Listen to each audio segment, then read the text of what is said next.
Okay, good evening. I think we're ready to get started. So, here we go.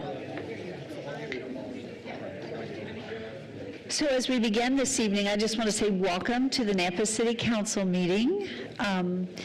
As always, it is always an honor for the council to have a local pastor come open us in prayer, and Pastor Dan Manchek from Good News Community Church is here this evening to open us in prayer, and thank you so much. Thank you. It's an honor to be here to pray and to start the session today in prayer. So I wanted to read from Philippians 2, 1 through 4. So if there's any encouragement in Christ, any comfort from love, any participation in the Spirit, any affection and sympathy, complete my joy by being of the same mind, having the same love and being in full accord and of one mind. Do nothing from selfish ambition or conceit, but in humility count others more significant than ourselves. Let each of you look not at your own interests, but also the interest of others. So join me in prayer. So dear Heavenly Father, we thank you for this privilege tonight to be able to begin this session by seeking you, by seeking your presence. And like the motto is, in God we trust, that's how we want to begin, and I know that's how the mayor and the council want to begin this session. They have a lot of work to do and a lot of business to do, and I just pray, Lord, that the words that I read from your word be an encouragement and a blessing for them as they do the business of the city. And we thank you for our mayor. We thank you. We pray your blessing upon her. We pray your blessing upon all of our city council people, Lord. We pray your blessing upon them. We pray, Lord, for all the staff and all the volunteers in our city. We thank you that Nampa is a community based on faith and family, and we pray that it would continue as we continue to put our trust in you and only you. So we pray your blessing, Lord, upon everything that will be done here tonight. And we pray, Lord, your kingdom come, your will be done on earth as it is in heaven. In Jesus' name we pray. Amen. Amen. You're welcome.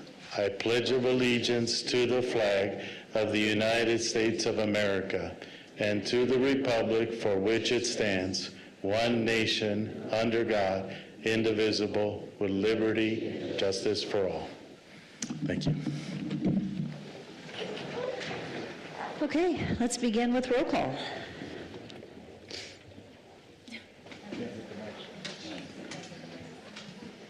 So the mics aren't turning on. The council mics aren't.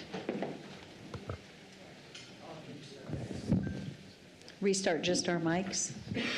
Okay, I'll tell you what, let's just do roll call this way. Can we get another mic?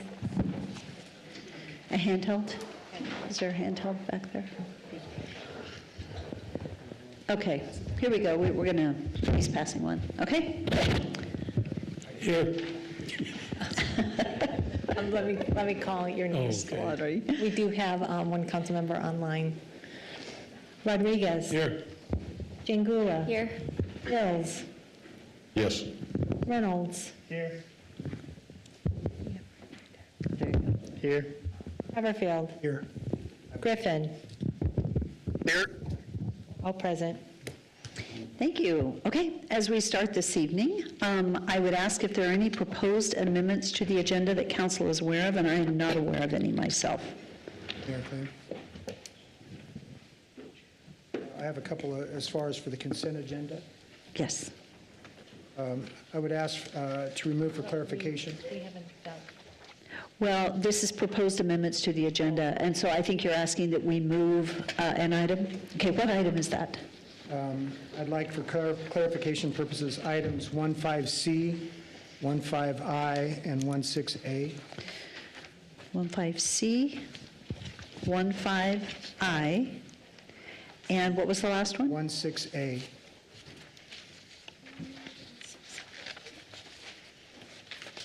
Thank you. 16 6, what am I missing? Oh, A, it is a license, okay. So we will pull those off of the consent and we will address them separately. Are there any other suggested amendments to the agenda? Seeing none, I would stand for a motion to adopt the agenda as amended. So moved. All in favor? Any opposed? And then I would ask for a motion to approve the consent agenda as amended. So moved. Second. It's been moved and seconded. Is there any conversation on that or discussion? All in favor? Aye. Any opposed? Thank you. Okay, so we are going to go to number 2 on the agenda, and we begin with the items that are moved from the consent agenda. We will start with 15C. This is an action item. It's to authorize the Mayor and Public Works Director to sign a task order with Ardura for the Public Works Site Development Concept in the amount of $101,522. Jeff Barnes is online, and so Jeff, I'll let you respond to this. And I'd like to ask, is there a question that you need? Yeah, Yes, go there's ahead. a couple. Thanks, Jeff. Appreciate your weighing in on this. This item, it stated that $75,000 was approved by the city council, and the difference, about $26,000, will come from the water renewal operations budget. So my question is, will this require a budget amendment? Mayor and Councilman Haverfield, by the way, thanks for letting me be remote tonight. So if, just to give a little bit more information, we did take this to council and there's a $75,000 amount. We were directed to do an RFQ. We did the RFQ. That original 75 did not have survey in it. So we added survey, which we think is essential because the fleet building needs that. So that's where we came up with the new figure. And yes, we have that in operations. We do not need a budget amendment. So the question then, as far as on the additional expense for the site survey, is that something we're asking the selected or the proposed general or the designer to provide, or are you going to be providing that as far as just from the city standpoint of reaching out to a surveyor? Yeah, Ardura will be providing the survey also. So I think that's something that we could, in the future, provide ourselves. There's no reason to have to run through the designer to get that service done, and then we wouldn't be paying their markup. But in this case, this is what's in the packet. I also noted, well, a couple of things. Do we need to consider the CM appeal at this time? There was that appeal by, I forget the name of who that was, but that we're appealing the construction management approach. Is that something we need to consider as a part of this motion? Mayor, Councilman Haverfield, not as part of this project. Okay. And then final question on this item is, can you explain why Ardura appears to be receiving the bulk of the work from Public Works? The next 2 items beyond this one are all Ardura. Are they the only ones that are capable of handling this type of project? Mayor and Councilman Haverfield, we did discuss that as a timing thing. We have a roster, we interview. We have, just in utilities this year, we have $79 million worth of work. So it is a timing thing. We are cognizant of moving work around to people that do good work. In this case, they've all gone through the process of interviews, and it just so happens that they're on the schedule tonight. So they also do good work for us. They have good history of work for us. They're local, and they went through all the process that we have. Again, they're not the cheapest out there, and we just want to make sure that we do convey to the design community that there's fairness in the process. Certainly, we are working hard. We're going through our next iteration of our consultant roster, and the RFQ is going out, and so we're very aware of that. Okay, thank you. Are there Noted. any Not other on that questions? Okay. What is the will of the council on this item? Madam Mayor, I'd make a motion to approve item 15C. Second. It's been moved and seconded. Is there any further discussion? Roll call. Rodriguez. Yes. Pingula. Yes. Haverfield. Yes. Griffin. Yes. Bills. Yes. Reynolds. Yes. All in favor, motion carries. Thank you. The next item that we will discuss is 15I.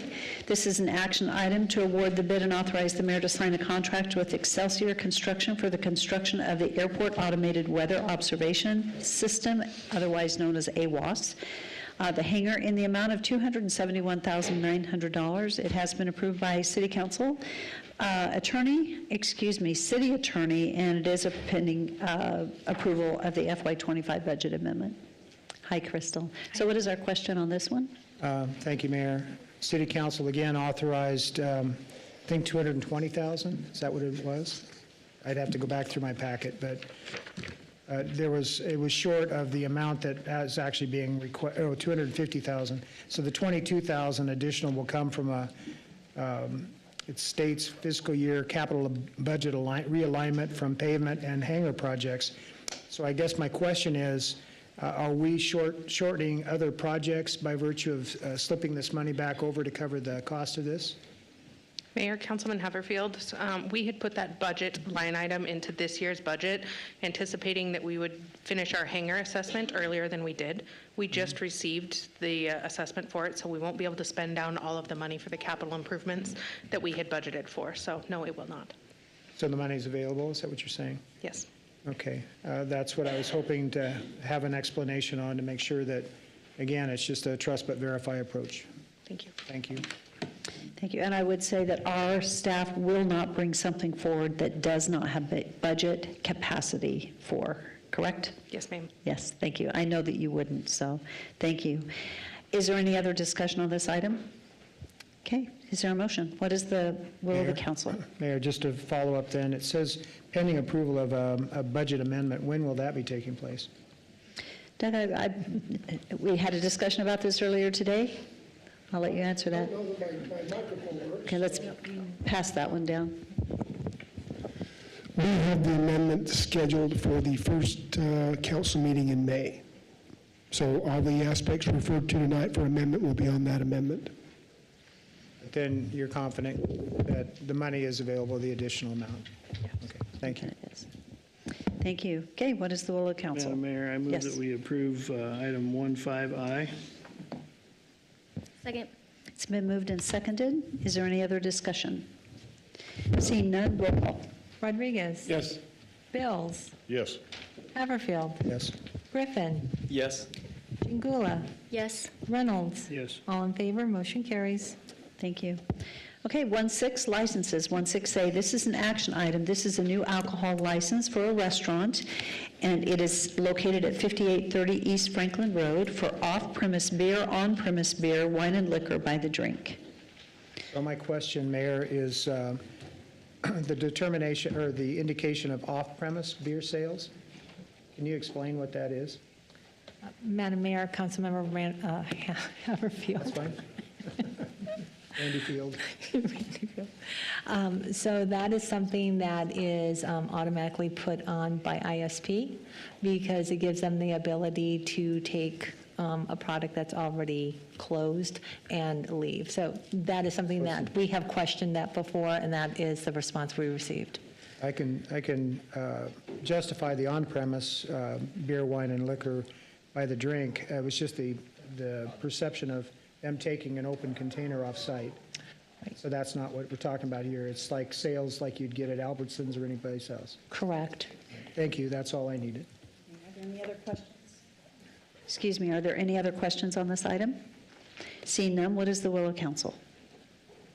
Madam Mayor, I move that we approve item 1-6A. Second. It's been moved and seconded. Is there any further discussion? Seeing none, roll call. Rodriguez. Yes. Bills. Yes. Haverfield. Yes. Griffin. Yes. Pingula. Yes. Reynolds. Yes. All in favor, motion carries. Okay, so before we move on, I'm just looking at the microphones we have. So we have 2 microphones here, and we're able to share. We have 2 microphones over here. Are we, Preston, you don't have one. Could we steal a microphone from this table over here and just leave 1 microphone? I believe mine works. Yours works? Yes. Okay. Do you guys need a second? And that one, you have one that works? The questions we have to ask. Okay, I'm sorry, so I guess we're good. You can take one away from down there. I approve. Okay, so if we step into executive session, if we have time, we'll let you fix it at that time. Thank you. Okay, so we don't have any agency or commission reports, but we do have Public Works staff communications this evening. Thank you, Crystal.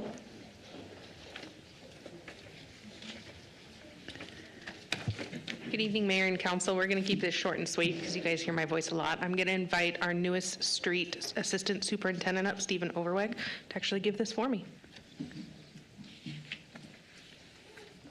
Good evening. Good evening. So thank you, Crystal. As Crystal said, I'm Stephen Overweg. I'm the new assistant superintendent for the street division. And on behalf of Public Works, I would like to invite you all formally to the 3rd annual Heavy Equipment Rodeo that we hold on May 8th.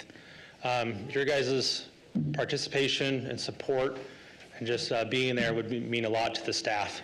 I'd also give you guys a firsthand look at the skill and knowledge all the Public Works division guys have. And it would just mean a tremendous support for all you guys. I also want to say thank you to Mayor and Congressman Reynolds for showing up last year. I know you guys had a good time, and it was a great chance for you guys to get some equipment and meet some of the staff out there. Thank you so much. I tell you what, it's really awesome, and it's great to get to showcase the incredible skill set that it takes to operate this machinery. Great practice for the team, but the skill set that is represented there is pretty amazing. It is. Thank you for the invitation. Thank you. Thank you. Is that it? Okay. Rodney, Planning and Zoning Staff Communications. Thank you, Mayor. Rodney Ashby, Planning and Zoning Director. So we had quite a few extensions on this last Planning and Zoning Commission meeting, and a couple of final plats that got approved. The first one was a final plat for Wagers Dairy number 2. This was for 43 single-family detached units, and that got approved. Or excuse me, recommended for approval. And then another final plat was Cayuse Ridge, and this was 33 single-family detached, and that was recommended for approval. Then we had a 1-year extension for a final plat on Fenway number 1 subdivision, and you've seen that one before. That's 34 single-family detached lots, and that was approved for the extension. Another 1-year extension for a final plat for Clear Creek subdivision, and this one was 58 single-family detached, and that was approved for extension. And then the last extension was a 1-year extension for preliminary plat for the Wilson Landing subdivision. This one is east of Southside Boulevard, south of East Dorothy Lane, and this was for 30 single-family detached lots, and that one was approved as well. And then the final application was a de-annexation of a couple of properties, 12246 and 12250 Orchard Avenue.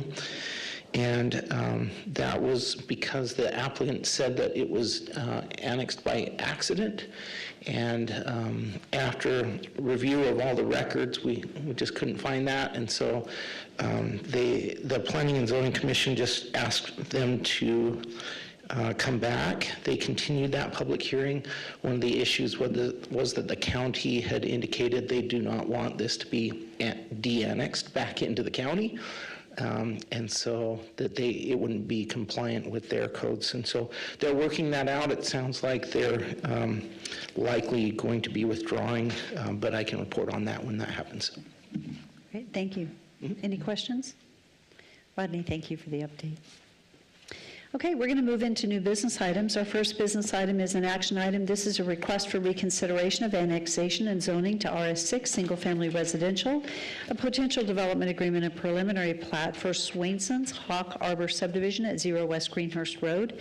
This is a 39.42-acre parcel located in the southwest, well, it's for Trilogy Development. I won't go through all that, representing Corey Barton. the original concept, 146 single-family detached dwelling lots and 15 common lots. Does legal or staff have any comment on this reconsideration request? Mayor, I think you've got the request in your packet. That can be the only thing that we base this decision on. And essentially, they're arguing that the reasons you gave for denial were addressed, and they have fixed those problems, and specifically some right-of-way on Greenhurst Road. And so they are requesting this reconsideration. So the issue has been resolved, thank you. Okay, what is the will of the council? Mayor Kling? Yes. I just have a question with Rodney, if I could. Okay. Rodney, you say that the items have been cleared up. Where are the documents that show that? And what are those items, by the way? So again, I'm a little bit careful here because the request is from the applicant, and it can only be, your decision can only be based on that request. So I was trying to summarize that. You had denied this because of kind of an out parcel for a subdivision out there, and that out parcel hadn't dedicated right-of-way, wasn't willing to dedicate the right-of-way on Greenhurst Road. And the applicant, that was your findings, in the formal findings that you adopted, that was one of the major reasons that you gave for denial of the project. So they have addressed that by working with the property owner for that neighboring property, and they're able to now secure the right-of-way to do the sidewalk and road improvements there. Thank you. Okay, yes. Another question, Mayor. Yes. Go ahead and pull that mic right in front of you, thank you. So just break this down for me just a little bit further. In receiving the right-of-way, are we able to expand the road to accommodate 2 additional lanes as well as the sidewalk, or just to add a sidewalk on Greenhurst? So, Mayor, I would recommend that if there are these types of questions, that's the purpose of a public hearing. And I guess I'm a little hesitant to go into any details without analyzing exactly what they're doing. They have only indicated to us in that letter what a request for reconsideration. So then at the reconsideration public hearing, we would analyze that and address all those issues. Follow-up question, so they did not specify other than they received the right-of-way? All I've seen is the letter that you've received. I don't think we can go there in this, because they have resolved the one finding that we had, that one of the findings that we had was resolved, and that's the change, therefore, a reconsideration request. Correct? That's correct. Okay. Well, Mayor, my recollection is council worked on this, a couple of different motions, and had different, opinion on that motion, had different requirements, and it seems they've dealt potentially with one requirement, but I don't believe the answers from that evening and what was raised by various council members have been answered. Therefore, I'd make a motion to deny the reconsideration and get it back to a public hearing. Okay. Could I clarify, a reconsideration, would a reconsideration be a public hearing? Yes. Thank you, Preston. Just want to make sure we capture the intent of the motion here. If you were to deny the reconsideration request, that'd be the end of it. You don't even want to entertain a public hearing. If you do want to hear this out further, you want to grant the request for reconsideration, which then leads to a public hearing, which you can make a final determination. Thank you for that clarity. Yeah. Thank you. Well, if I'm understanding what's been said, we're not able to discuss the issues other than they've potentially retained or obtained the right to purchase the right-of-way, and that was one issue of several. And we don't have the answers to those other issues that council was trying to put forward. And because it was denied, then there's no way to resurrect the project, in my mind, and have clarity as to what council was approving or not approving. Well, the reconsideration would provide that opportunity, because it would come back as a public hearing and we would have the opportunity to discuss all those matters. Okay, I understood the reconsideration was to approve what they had submitted at the original public hearing. If I may, Mayor? Please. This first reconsideration request is kind of like an initial litmus test. Is there enough here to then bring it forward for further discussion? It's not the end-all, be-all, evaluating the weight of the evidence. More so, is there enough here to warrant further discussion? And based off what they've addressed here, it appears to go at some of the heart of what was a concern. So that's something to take into consideration as you evaluate your decision. And this is not approving it. What this is doing is reopening a public hearing because they resolved one of the findings. This is just reopening the public hearing to hear from them further. Mayor, clarification. Preston, so from what I gather, is the first presentation that they have, their plat, their direction, we're just denying that one. They can come back and do another permit if they wish, to changing all those issues that we had. So it's not the dead end. It's a new evaluation of a new project. Mayor, Councilman Rodriguez, yes, kind of speculating there, could they do it? Theoretically, yes, they'd be allowed. However, request for reconsideration is an available remedy for any applicant. And if there is enough determination by the council that what they presented would allow for further discussion, this would be the proper, better avenue to do that rather than a hard denial. It's an available remedy. If you were to deny it tonight, they could come back with a different proposal that would require going all the way back to the beginning. That's correct. Whereas this is an authorized remedy they can exercise. That's what I'm getting at. They have to go back to planning and zoning, right? They just can't come back to us. Yeah, back to square one. Right, okay. It's just a costly avenue to begin all over again. If we're willing to reopen a public hearing and hear further discussion. To speak to my second, if I could, Mayor, one of the biggest issues for me is the future potential to have to expand and widen that road because of the increased capacity. Right now, in this letter, it mentions the right-of-way specifically for the sidewalk, but it says traffic is met standards. It doesn't have a need. It won't need a need as it's currently proposed in this development. That's where I am leaning towards the support, or have seconded the motion. I think the sidewalk's great. I'm happy to hear that the owner is willing to sell the property to receive the sidewalk, but the traffic issue of the bottleneck is still of concern for me, and this in the letter stated, and that's why I tried re-emphasizing, says that it's And this proposed and proper for current and future housing. So Preston, I guess I feel like we're moving into deliberation and discussion beyond what we're really supposed to do. Am I correct on that? Yeah, it's a tough line to follow here. It's similar to a Supreme Court taking something up on appeal.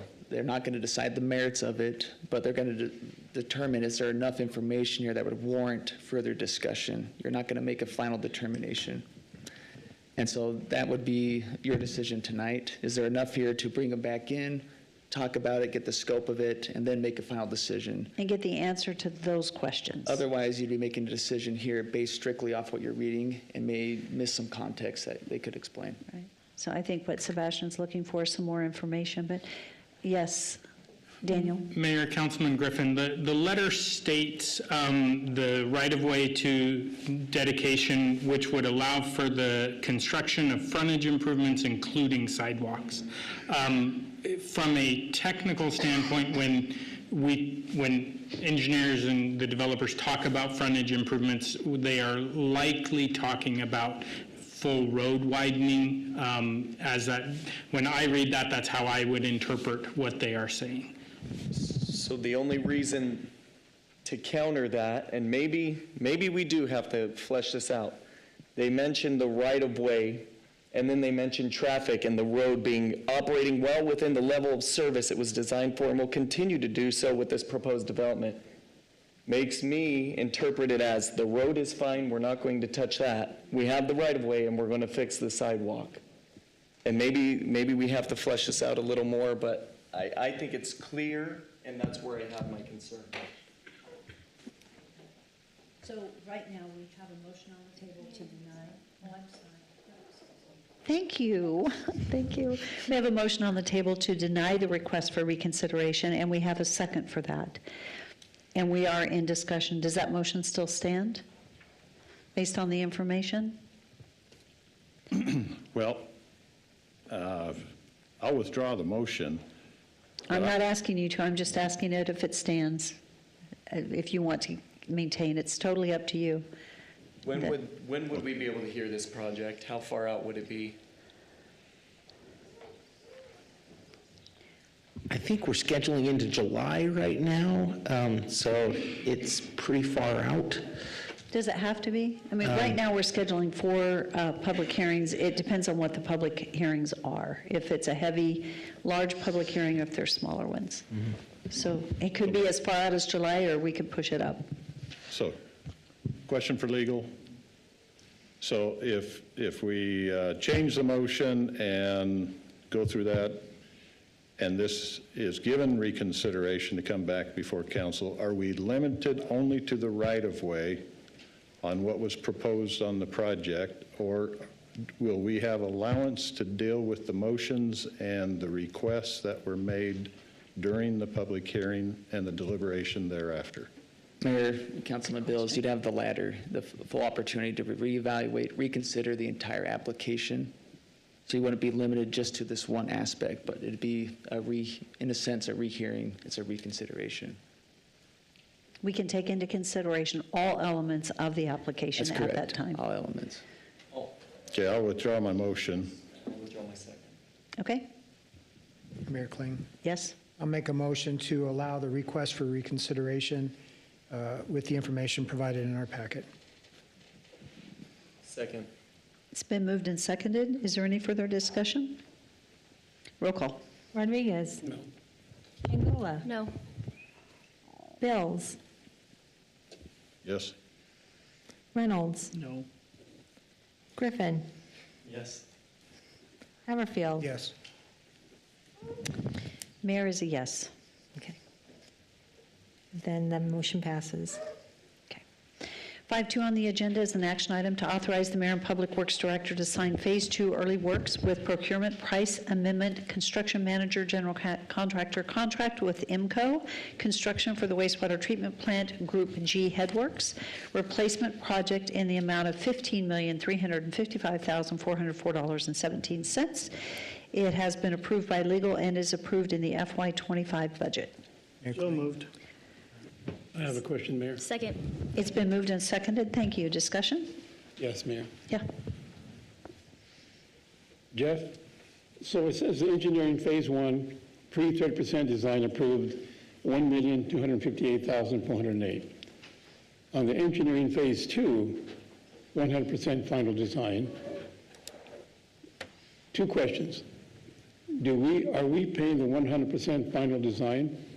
And also, is that really number 4,723,063? Why is that almost $2.5 million more than the phase 1? Yeah, good evening again, Mayor and Councilman Rodriguez. Jeff Barnes, Director of Water Resources. We presented, so this construction manager general contractor form or delivery has a contract with an engineer, and now we have a contract with IMCO, who is our construction manager general contractor. When we went to council with the engineering contracts, we were very cognizant of the price, and yes, it's a lot. That turns out to be between inspection, between the design, between working with the contractor and design, if I remember right, 17% of the total construction cost, which is actually a little bit less now since the cost has gone up a little bit. In talking to other professionals around the area that use CMGC, 20% is not uncommon. Typically with our construction projects for design and construction, we're around that area, even higher, much higher if it's grants and things like that. So yeah, when we first presented that, there was a comparison with other like projects. We looked at the ballpark as far as the percentage, and then we went back and negotiated with them at the time of the contract with Keller and Associates. So I would say this, that it is a very complex project. Now the estimate's right around 44 million. It takes the lion's share of the most difficult work at the plant. And construction itself will be a couple years. Design's already been into it a year. So it's a complex project, to answer your question also. And follow it, Mayor. So actually, the design for both is going to be about $6 million. And that's why I was thinking is that the cap, or is that going to be increased later down the road in an amendment? Mayor and Councilman Rodriguez, that is design and it's construction management. And so it's both. So it'll get us all the way through construction with the support of the engineer. And then, yes, that is correct. And that's that 17% that I was referring to of the total overall cost between engineering, design, and inspection. Okay. Thank you, Mayor. Thanks, Jeff. So I believe we have a motion and a second on the table. Rodriguez? Yes. Bills? Yes. Haverfield? Yes. Griffin? Yes. Jingula? Yes. Reynolds? Yes. All in favor, motion carries. Item Can 5.3. I introduce someone quick? Yes. Oh, I forgot. I have representatives from IMCO here who have been doing a great job for us. They're the construction manager, general contractor. And that is Todd Pike is here and Eric Want to wave? Schulte. Yep. And then also from our department, Shannon Johnson, he's our engineering manager, and also Logan Branscombe, who's he's our capital programs manager at the plant and does an amazing job. You guys don't see him very often, but the team we have in-house and also the team working with IMCO are very happy with it. So I wanted to recognize them. Thank you all for your work. You're appreciated. Thank you. Thank you, Thank you, Jeff. Mayor. Thank you. Okay, we'll move on to 5.3. This is an action item. This is to award the bid and authorize the mayor to sign the contract with Knife River Corporation for the Ustick Road widening. This is Phyllis Canal to Oahe Storm project in the amount of $19,881,194. It is a multi-year project, and $2,500,000 is approved in the FY25 budget. So moved. Second. It's been moved and seconded. Is there any discussion around this? Seeing none, roll call. Rodriguez? Yes. Yes. Bills? Yes. Haverfield? Yes. Griffin? Yes. Jingula? Yes. Reynolds? Yes. All in favor, motion carries. 5.4 is just following a red along there on the Ustick Road widening. This is to authorize the mayor to sign a utility relocation cost agreement with Idaho Power Company for the Ustick Road widening for the Phyllis Canal to Oahe Storm project in the amount of $79,200. Mayor, Yes. if I may, I do have an update for the group here. That contract that's in your packet shows an amount of $79,200. I've been in back and forth with legal counsel for Idaho Power. Unfortunately, I was unable to get the final revisions to it. There was some minor tweaks to what is in your packet. Under state code, they cannot cap their amount. And the version in your packet, my proposed revisions were to cap it.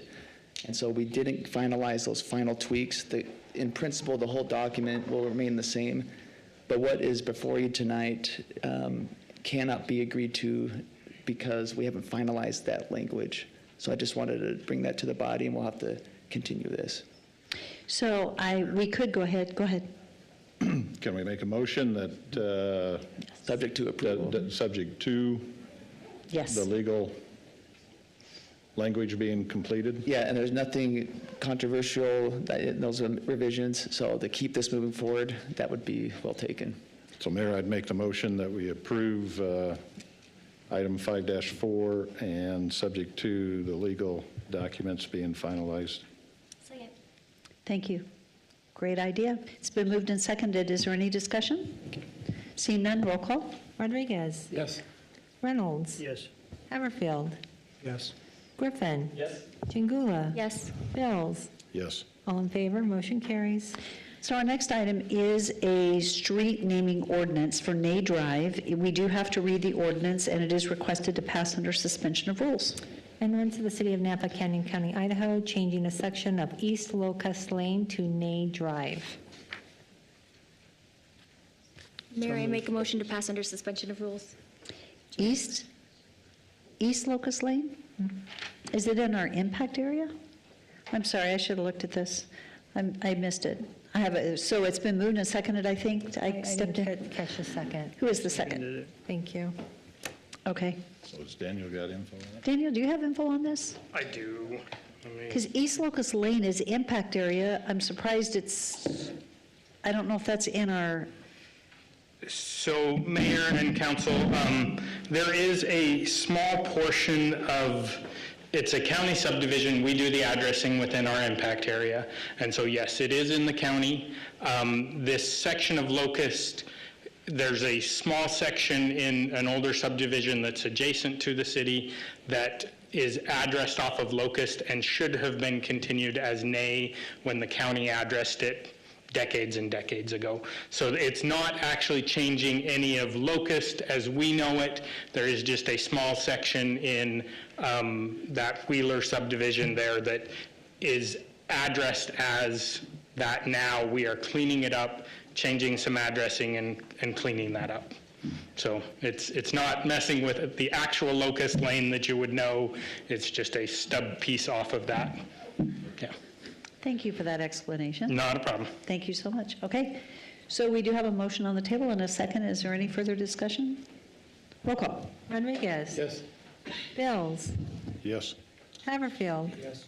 Griffin? Yes. Reynolds? Yes. Jingula? Yes. All in favor, motion carries.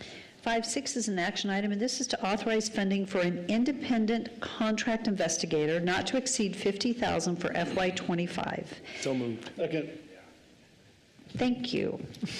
It's been moved and seconded. Is there any discussion?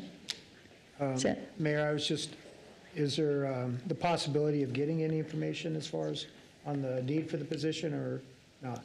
It really, I'll just say, actually, I have recommended to police that we do this because there is significant need in some of their investigation. And so we don't go into detail on any investigation information at all, but there is a need to have additional, this is a contract position that is not ongoing in their operational budget. It's in addition to that, using contract dollars. And it will be budgeted next year because it needs about 18 months. But for this year, we're asking just for $50,000 to complete FY25. And what this states is that it was approved in the 25 budget, that's correct? It's using dollars out of the FY25 budget, but this is a reallocation of funds. So it wasn't specifically approved, but there are budget dollars in FY25 budget to cover this. So no budget amendments needed? No budget amendment is needed. Okay, and then there's a rollover into 26. That will be in the budget. That we'll have to consider in the budget cycle, okay. Because it's a contract employee, there's no commitment at all. It's not a regular employee. If council did not approve the FY26 budget, then it would be done. Oh, okay, So there isn't any commitment for long-term. thank you. Thank you. Is there any other discussion? Roll call. Jingula? Yes. Bills? Yes. Reynolds? Yes. Haverfield? Yes. Rodriguez? Yes. Griffin? Yes. All in favor, motion carries. Okay, thank you. That concludes our new business items. We're going to move on to our proclamations at this time. So we have 3 different proclamations. We're going to start with our Arbor Day proclamation. And Adam Mancini is here, and I'll read the proclamation, and then you can come forward and go ahead and stand up here and be ready, and we'll talk in just a second. So, whereas in 1872, J. Sterling Morton proposed to the Nebraska Board of Agriculture that a special day be set aside for the planting of trees, whereas the holiday called Arbor Day was first observed with the planting of more than 1 million trees in Nebraska, and you see it when you drive down the freeway. Whereas Arbor Day is now observed throughout the nation and the world, and whereas trees can reduce the erosion of our precious topsoil by wind and water, lowering our heating and cooling costs, moderate the temperature, clean the air, produce oxygen, and provide habitat for wildlife. Whereas trees are a renewable resource, giving us paper, wood for our homes, fuel for our fires, and countless other wood products. And whereas trees in our city increase property values, They enhance the economic vitality of business areas and beautify our community, whereas trees, wherever they're planted, are a source of joy and spiritual reward. Now, therefore, I, Debbie Kling, Mayor of the City of Nampa, Idaho, do hereby proclaim April 16th in the City of Nampa as Arbor Day, and I urge all citizens to celebrate Arbor Day and to support efforts to protect our trees and woodlands. Further, I urge citizens to plant and care for trees to gladden the heart and promote the well-being of this and future generations. Adam, thank you for your work. Adam is our arborist for the City of Nampa. I so appreciate your skill set that you bring to our city. Thank you very much, Mayor and Council. Appreciate the support and the proclamation, and want to personally invite, I know a lot of you saw the invitation, but personally invite you all to our celebration. It's going to be a great day, and we have even more to celebrate with CWI expansion for their agricultural sciences campus and their arboretum that they're going to be having, a first arboretum in Nampa. So, what a great way to celebrate Arbor Day at CWI with these trees. So that is such a great idea. thank you so much. That's awesome. Thank you. Here you go. Here's your proclamation. And thank you for all you do. Thank you. Thank you. Thank you. Our next proclamation is 2C Kids Week. I think we had a busy morning, already? Yeah. So whereas we desire to be a safe and healthy community where people prosper, and whereas our community has shared value for the well-being and support of our children, and whereas studies show that people with strong connections tend to experience lower rates of anxiety and depression, and whereas research has shown connections can be just as important to the physical and mental health as exercise and healthy eating, and whereas feeling connected to others provides a sense of belonging and reduces feelings of isolation and loneliness, whereas a community invested in social connectedness can create a positive feedback loop where healthy relationships lead to better mental and physical health, which in turn strengthens those relationships. Whereas community members and local partners are working together so people know who to turn to for support and advice during difficult times to build healthy and resilient communities where kids and families thrive. Now, therefore, I, Mayor Debbie Kling, do hereby proclaim April 7th through the 11th to be 2C Kids Week in Nampa, Idaho, where we will demonstrate and celebrate hope and resilience. I just want to say, Jean, are you going to come forward? And Ella, but I've got to call you out, Jean. I was thinking about you this weekend and thinking about this week coming up, all the work you do. Our community is different because of you, your passion. This is the power of one. Same way with our Healthy Nampa initiative. You have kept it going. Thank you so much, because our community is different because you've stayed committed. Thank you. Thank you. We owe you a... And Miss Ella, it is so good to have you here this evening. Thank you. Good evening, Mayor and Nampa City Council. My name is Ella Bowman, and I am a sophomore at Nampa High School and part of the 2C Kids Week Planning Committee.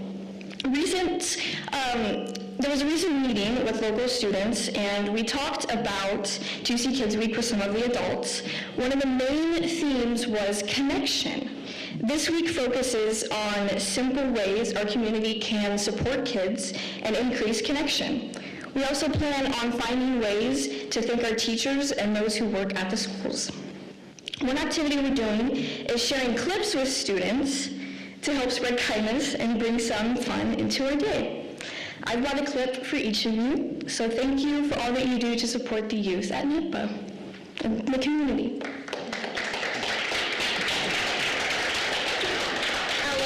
Thank you so much, Ella. Thank you for being amazing. And as you can tell, this is Amy's daughter, Ella. Yeah.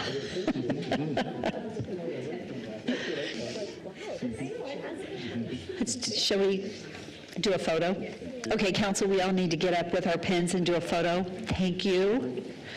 Mine says you've got this.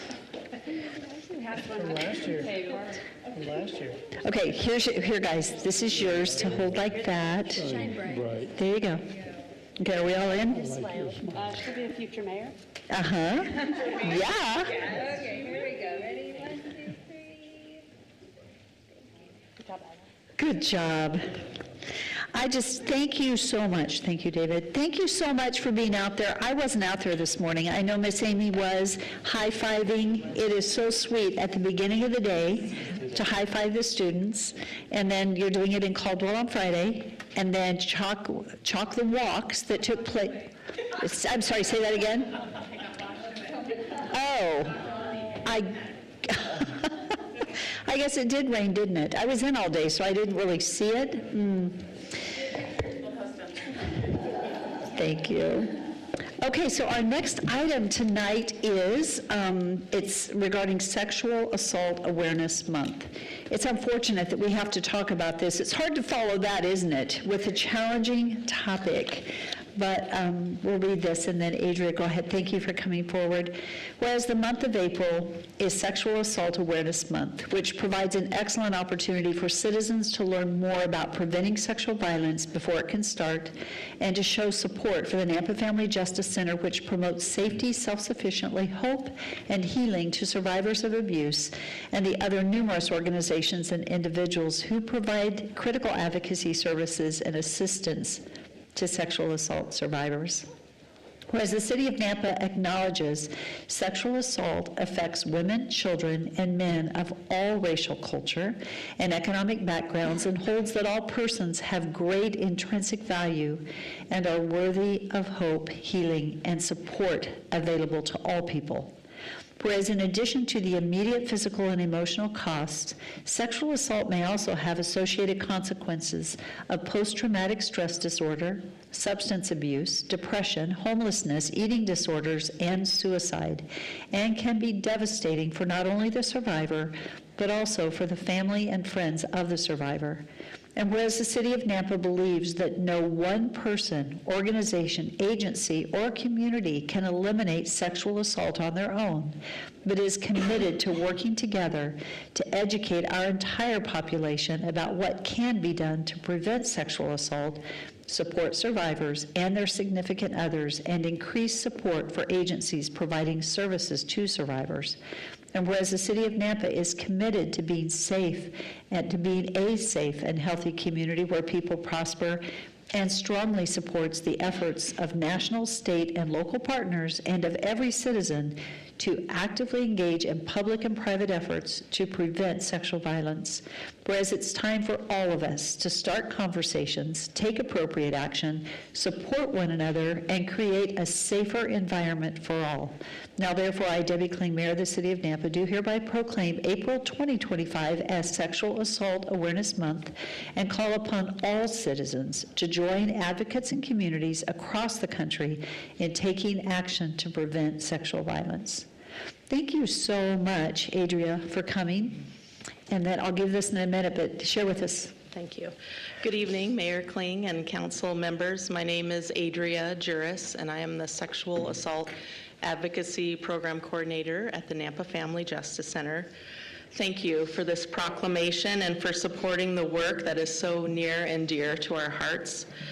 At the Nampa Family Justice Center, we care deeply for victims of sexual assault. We have 12 sexual assault nurse examiners and 4 advocates that are on call 24/7.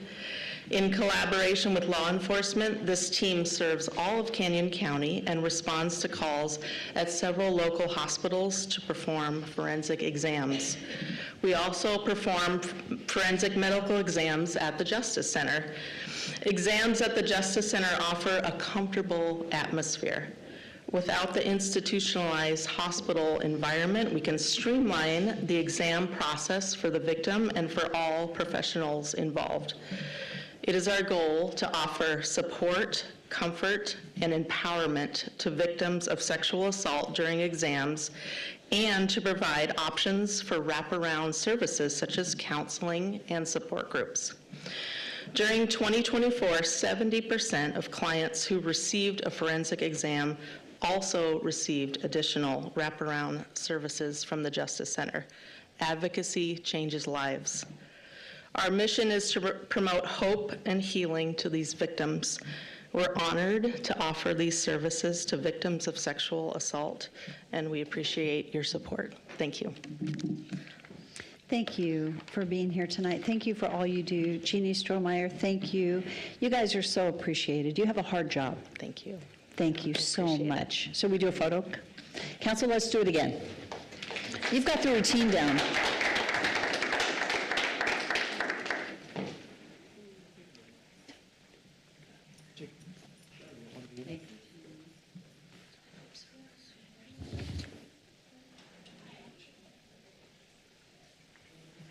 You.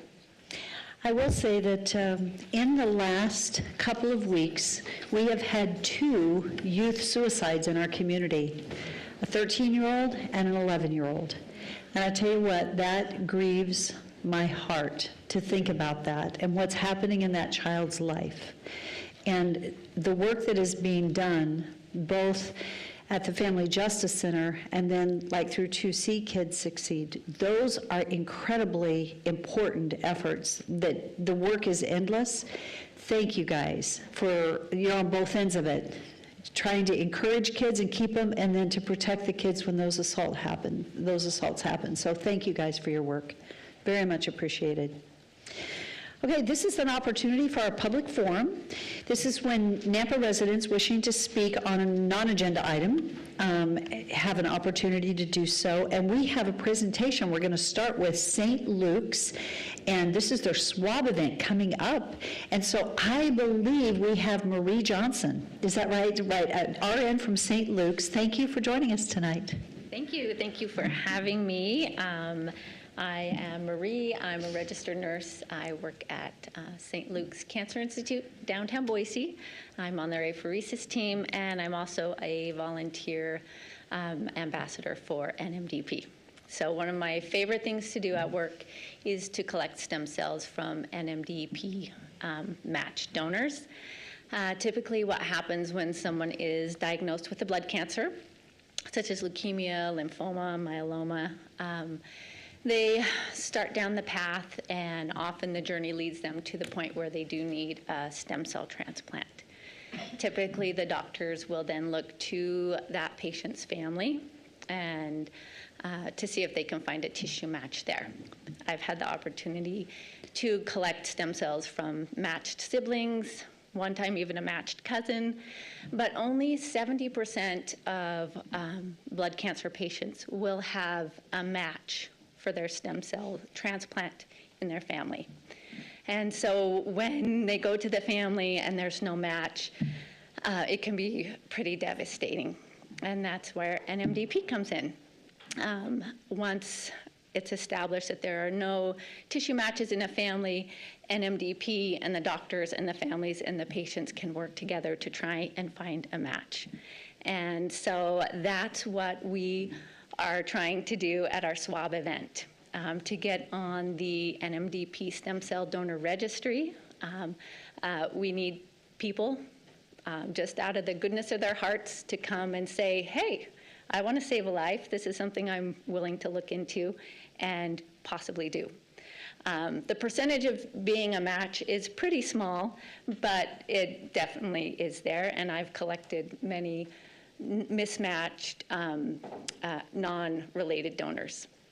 And so at our event this coming Monday, we are just inviting all the public as well. It started out as the staff, but then we had patients and family and public who wanted to come, and we're like, sure, we can open the doors. Nampa, you guys have blown us out of the water, and so we're really grateful. And I even called NMDP, and I told them we might need some more swab kits in Nampa. So we'll see. But that's what we're doing as people come to the swab event, which will just be at Nampa Hospital on Monday from 11 to about 8 at night. So people can come after work, at lunch, whenever.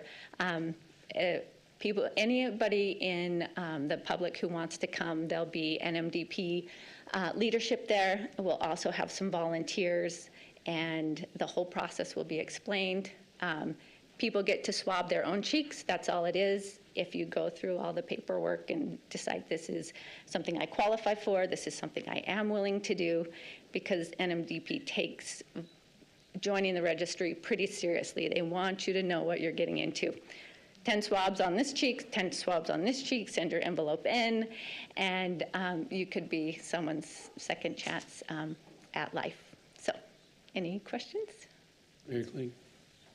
Yes. Can I ask a quick question really quickly? Yeah.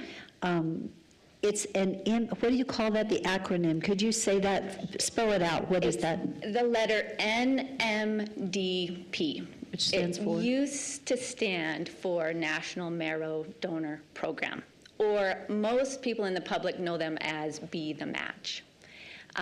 With technology, STEAM rolling forward, there's more than just matching stem cells that they're doing now. It's a lot of cellular therapies. And so they wanted to get away from Be the Match because they do a lot more than just Be the Match, although they still do that. And they do a lot more than just marrow. So instead of being the National Marrow Donor Program, they just, the letters stand alone now, and they've just gone to that change. So it's NMDP, standalone, but their goal is to continue to save lives, give second chance at lives through cell therapy. Thank you. And I do want to say, as Councilman Rodriguez gets ready to speak, Councilman Rodriguez, thank you so much for making this connection, for the invitation tonight, for them to be here and raising this awareness. Thank you so much. And I'll let you share. Yes. I was talking to a couple of our friends that do have leukemia and another blood disorder. And the only way they're going to survive is with a blood stem cell. Mm-hmm. And the process is a long process. It's an ordeal that you don't want to go through because you're clean you of all your white blood cells and leave you homeless without any fight. They do. Within your blood. Mm-hmm. And then they power you with most important blood that's ready to fight and go after the cancer. Mm-hmm. The thing about it is, the donors, it's better to be healthy, younger police officers, firefighters, nurses, teachers, because their antibiotics are much better than the older folks like me. And yes. So, and there is an age limit, right. 18 to 40. Right. And so I didn't really know who to get a hold of. Of course, Jean. And Jean and I started the ball rolling with Brenda at St. Luke's, and then Kendall, who were just beautiful people that just went out there and said, here's what we're going to do. And so we were on the phones all day long trying to find people to make an awareness. But if you go to the St. Luke's Cancer Center and you see the children, and you see the teenagers, and you see the adults that need that stem cell and don't have a match, wow. It's heartbreaking when there's not a match. Yeah, so this is why we thought, and the mayor, thank you, ma'am, for stepping up with us in this beautiful ceremony of event, was to get everybody involved. We're going to take it. Mm-hmm. We're going to do it because we have to save lives. Yep. That's what it's all about.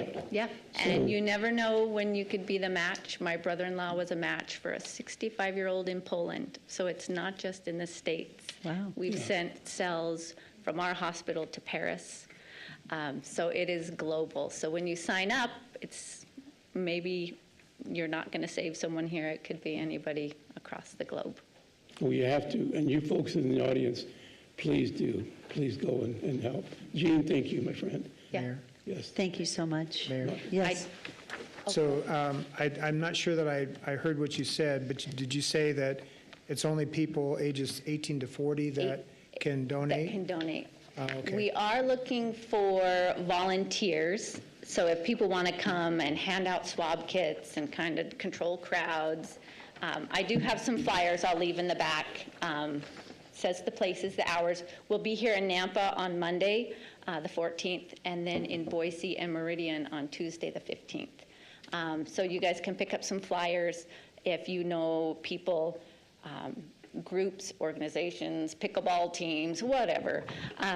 Anybody age 18 to 40 can come, and NMDP will run them through the whole spiel, what it means, to sign up, what it requires, and if they make that choice, they can swab their cheeks, and they'll be on the registry. Even though the cutoff is 40, you remain on the registry till you're 61. So we still have a hematologist who joined the registry many years ago. He's well past 40, and he says, I'm still waiting for the call. So, thank you so much. And Thank you do that here. Thank you. You don't have to go to Salt Lake. St. Luke's is the only one that does it here in the Treasure Valley. yes, we're the only ones who do it in the Treasure Valley, but if you are a match, depending on the timing, like you said, Right. we wipe out systems, so timing is critical. So I've had people travel from Hawaii to St. Luke's so I can collect their stem cells, and then we send them wherever they need to go. Yeah. So you could possibly, if you're a match, be here at Luke's, but you could be in San Diego, you could be in Salt Lake, you could be in Minnesota. So, and MDP takes care of all of that. And another important thing, there is no cost to the person who matches. You don't have to have insurance. NMDP covers work, childcare, pet care, and for somebody to accompany that person through the process. So, Thank you. Thank you. thank you for your time. Thank you so much. Sebastian, it's up to us to represent council. Exactly. Uh-huh. Yep. Okay, there is not anyone else signed up to speak this evening, and we are into the public hearing timeframe. So I just want to, was there someone here that had intended that really would miss not getting to speak? Seeing none, we're going to move on. We are going to step into our public hearings. Our first public hearing this evening is an action item. This is an annexation and zoning to light industrial zoning district and a potential development agreement for a 1.01 acre parcel. This is at 0 Landon Lane. This is for Steel National representing Victor, Onufrichuk, maybe? The original concept is to connect just to city water for future construction of a metal building as flex space for commercial uses yet to be determined. Is our applicant here this evening? Good evening. I'll let you give us your name and correctly say your last name. I am so sorry I said it so wrong. My last name. It's not your last name, okay. Customer, so my name is Lucas Hansen with Steel National. Lucas, I'm sorry, your last Hansen. name? Hansen? Yep. Thank you, Lucas. And your address? My home address, Yes. 32501 Parma, Idaho. Okay, so you're representing the applicant this evening. And I can't say his last name either. Okay, good, thank you. But yeah, that's basically what it is. We're just trying to get a rezone to build some light industrial flex space for him. Okay, and is there, there we go, so we'll pause for just a second. So anything else you'd like to share with us? I don't think so. We went to the first one and it was passed through the first one, and now I guess we're at this one. Planning is, you were at planning and zoning, Yeah. correct? And it passed, and then here's your final. And he actually went to that one because we couldn't make it, but that's why I'm kind of a little bit lost, but that's why I'm here for the next one. Okay, well, I'll tell you what, so our process is, we'll do a staff report, and then we'll open the public hearing. After the public hearing, you'll get to come back up. If there are any comments or anything that we need to clarify, you'll have an opportunity to be the last speaker. Okay. And so we'll ask you any questions at that time, and we'll have you back. Okay, thank you. Thank you so much.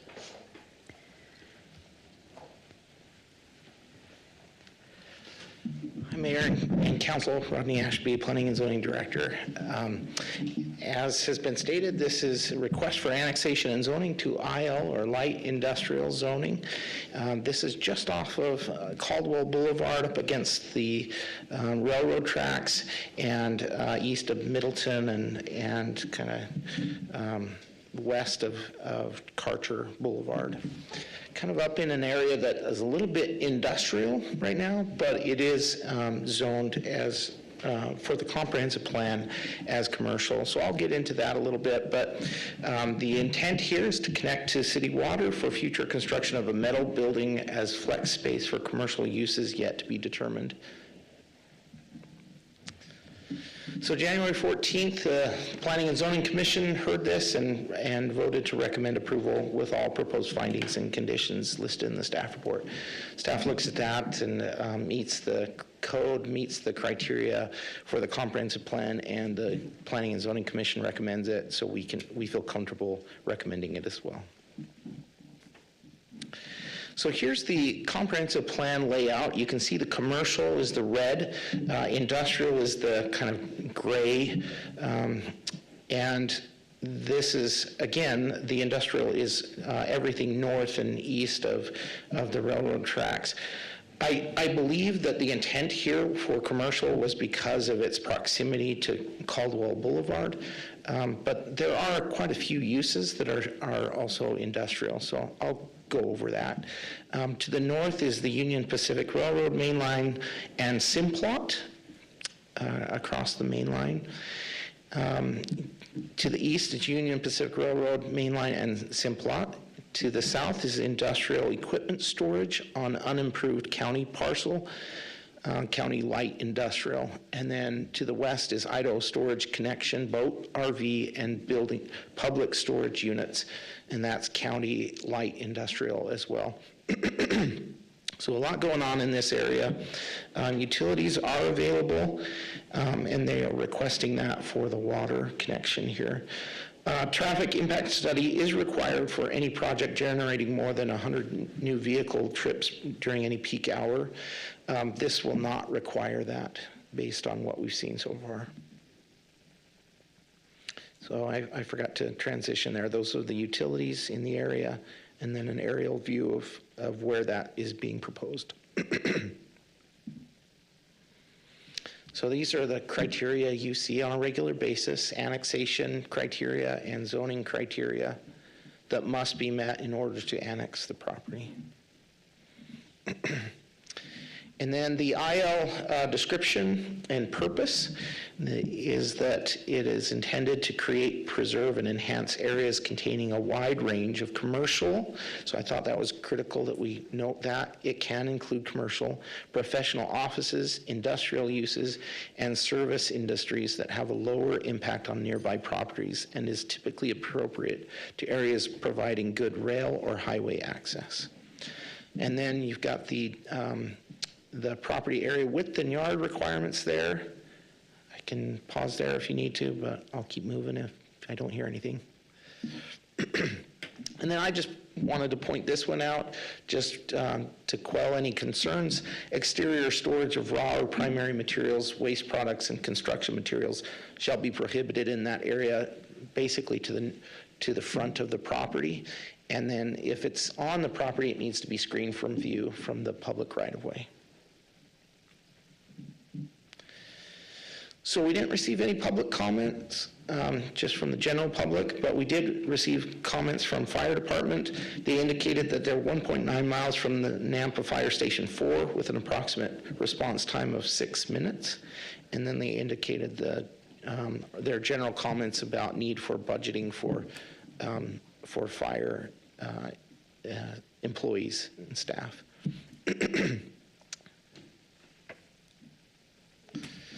In Nampa Engineering, I want to point out just a couple of things here. There's no right-of-way necessary. It actually doesn't butt up against the right-of-way, and a traffic impact study is not necessary. So on their recommended conditions, I just pointed out that those bottom two really aren't applicable since there's no right-of-way and not really necessary. But we did include them on the conditions just in case. So quick land use analysis. It has been the position of the city in the past that we be careful about how much commercial land or designated properties we reduce and transition to another use. That's because commercial develops in a much slower way. You have to have a lot of population and housetops to support the commercial. And so the intent all along has been be careful about just getting rid of commercial designated land and transitioning it to something else, because it might one day be needed for commercial. However, this really is in an area that is already industrial. There's some commercial land uses that still can go in to this business. And so I didn't feel like it was, I felt like it was still meeting the intent of preserving commercial in the area. Metal flex building could be allowed in industrial and commercial uses. And just a quick note that design review would be required for this building, regardless of which zone it's in, IL or BC. So here are the proposed conditions. You have these in your staff report. And the proposed findings, the property owner has shown consent to the annexation by means of signing an affidavit of legal interest. The property is contiguous with city limits. The proposed area of annexation is included in the comprehensive plan. In the impact area, it is identified as commercial, but it's next to industrial, so you can stretch that designation to it. The next one wasn't applicable. These are zoning criteria. So the proposed IL zoning is in harmony with the city's comprehensive plan and land use map because of the ability to stretch it and the narrative in the comprehensive plan. With the proposed conditions of approval, the proposed map amendment provides for proposed uses that will be reasonably compatible. As I showed you, the land uses in the area are pretty consistent with what is being proposed. The proposed amendment would be in the interest of the public and reasonably necessary. This gives you a lot of flexibility here because industrial development is an essential component of city needs and interests. But again, this you have the most flexibility in this language right here, this criteria. And then just wanted to point out a new way that our attorney and I have talked about providing these potential motions. He feels comfortable with this, and I've seen this in other locations, that we just say, I move to approve the project as stated on the screen for approval. Pretty simple. You don't have to go through all the numbers and everything if you're comfortable with that. Christy is going to provide a little bit different way of doing it on her slides, and I just would appreciate some feedback about which one you would prefer. So, and that's it, unless you have questions. Thank you. Council, do you have any questions for Rodney? Mayor, I have a question. Yes.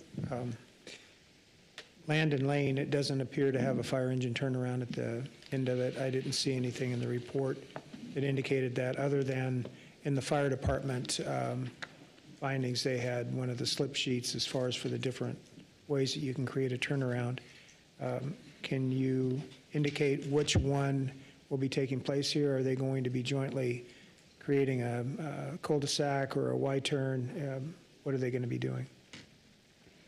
So I'd appreciate Ron speaking to this if he can. I didn't get a response, so I don't know. Okay.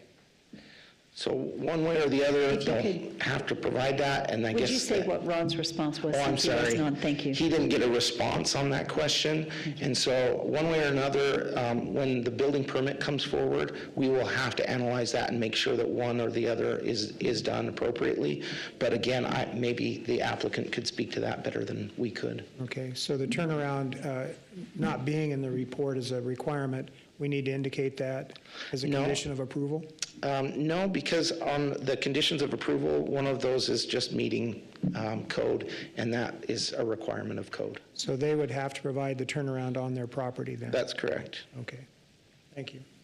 Are there any other questions for Rodney? Thank you, Rodney. Okay, this is a public hearing, and... I'm sorry. Just a quick question. For moving forward, and this for all motions that pertain to you, if we have a development agreement request, do we say as presented on the screen as well as, and then go into our development? Okay, correct. Yep. Thank you. Appreciate that question. So yes. Madam Mayor, we do not have any advanced signups for this project. Thank you. Is there anyone here that had intended to testify on this agenda item this evening? Seeing no one, this is an opportunity for our applicant to come back up and answer any questions council might have for you, and you may want to address the fire turnaround also. Thank you. Can you put the map back up? Yes.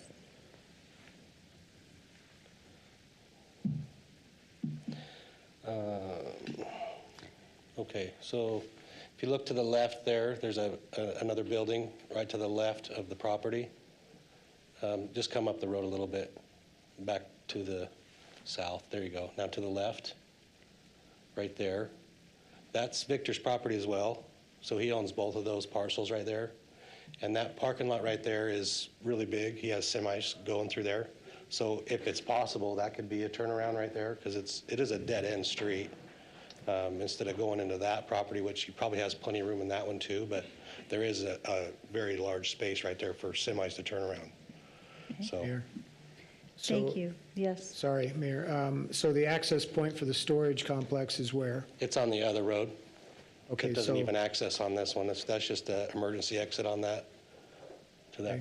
So basically, a Y-turn could be created then as far as on Landon, and then onto that property. Either way, He's got tons of room to be able to have a fire turnaround. I imagine they're using this parcel right now to turn around on if they needed to get back there. Exactly. Thank you. Thank you. And then as staff mentioned, this is subject to staff approval, and they'll have to go through this when they get their approval to build. So the engineer, when we draw it up, will draw that on the plan so they can see the turnaround for the fire trucks. Thank you. Council, do you have any questions for the applicant? Seeing none, do you have any closing comments? Nope. Okay, thank you you. so much. You too. I would stand for a motion to close public testimony. So moved. Second. All in favor? Okay, what is the will of the council? Madam Mayor, I move to approve the project on the screen as stated on the screen for approval. Second. It's been moved and seconded. Is there any further discussion? Roll call. Rodriguez. Yes. Bills. Yes. Haverfield. Yes. Griffin. Yes. Chingula. Yes. Reynolds. Yes. All in favor, motion carries. There you go. You have a good evening. Thank you. 8.2 on the agenda this evening is another action item. This is annexation and zoning to an RS6 single-family residential zoning district and potential development agreement for 7 acres in 2 parcels. This is located at 11281 Moss Lane for Craig Kolchak of RCK Consultants representing Lyle and Sharon Johnson. The original concept is connection to city services. Is our applicant here this evening? Hi, go ahead and come forward. Thank you for giving us your name and your address. Madam Mayor, council members, my name is Craig Kolchak. My address is 4839 Mountain View Drive, Boise, Idaho, 83704. I'm here representing the applicant, Lyle and Sharon Johnson. They're trying to get an annexation and rezone for their property on Moss Lane. It's 7 acres. It's split into 2 parcels, a 5-acre parcel and a 2-acre parcel. Initially, their intent was to be able to access services for the city of Nampa. They've got a parcel to the west of theirs, it's kind of southwest of theirs, that is residential as well. It's an R6 zone. And the new comp plan says that anyone that's going to develop things in the future, whatever you're next to is what you got to do as far as the zoning goes. So that's the reason for the zoning. Key connection to sewer and city water, was available. Currently, they're on a well and a septic, but that's not forever. Things could fail, and it'd be nice to be able to have access to those services as well as the other services at the city of Nampa. Any questions? I guess this will be for staff, but you probably have discussed it. Are you going to be required, are they going to be required to move over now to city services? No. Or it can be after, if something be fails? afterwards, then? yeah. Okay. Mhm. Right. Just And- having that in the back pocket and having it available would be really nice. Okay. And the zoning you just said was because staff, to your knowledge, has recommended that because that's what they're surrounded ma'am. by. Do they have any plans to go ahead and develop at this time? I think they want to be able to have the option to maybe sell a portion of the property. That's why there's 2 parcels that are being annexed and zoned, to be able to keep the 2-acre parcel that their home is on, and then maybe sell the other one for some development that would match the development to the southwest of them. Great, thank you. Council, do you have questions? So Mayor, question. Yes. So what was the choice of RS6 zoning again? Single-family residence. Why that particular zone? You said something about connectivity. The new comp plan states that if you're going to develop a piece of property, if you're adjacent to an R6 zone, that's what the development has to be. It has to match that zoning. So which piece of property that you're adjacent to that's RS6? Let's see here. If you take a look, the dot is where the property is in the center. It's kind of a long rectangle. Off to the left of that, to the west, is R6. All the yellow? The rest of that in the gray area is I couldn't see the deal with Canyon County. the other slide. I was seeing RD and RA okay. and RS6. Do you see it? I see it in this slide. Yes, thank you. Okay, yeah. Great. Okay. Any other questions? The rest of this is kind of Canyon County. That's the stuff in the gray. Mayor Kling. Yes. Just as a follow-up question, it has access, the property does, on Hunt? it Yes, sir. appears. And then on the north portion, you said that they'll hold off 2 acres up there Yes, for yes, themselves? sir. That's the intent. But they'll still be able to provide access to Yes. that road to the north? Mhm. Okay, thank you. And that would be off of Linda Street. Linda? Yeah. Okay, thank you. Thank you. Are there any other questions? Okay, so as you may know, we will have you back. We'll Yes, have ma'am. the staff report, and then we'll do public hearing, and then we'll have you back for closing comments. Thank you. Thank you so much. Good evening. Damien, is this you? Welcome.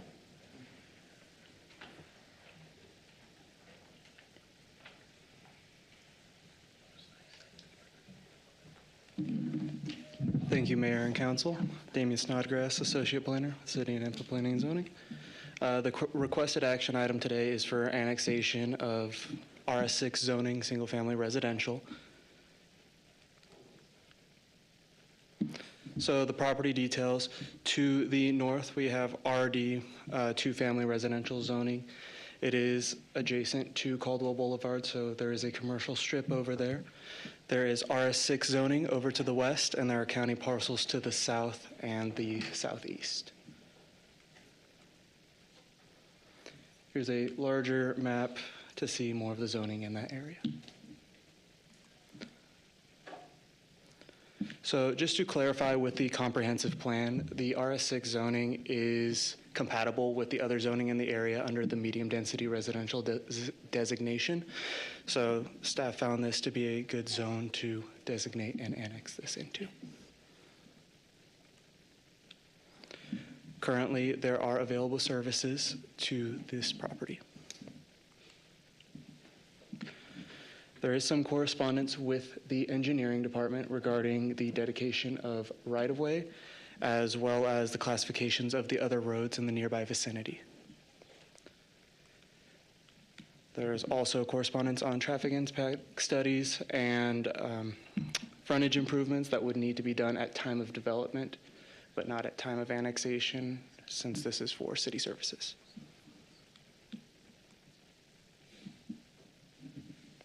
Here are the conditions that will be stated later under recommended conditions.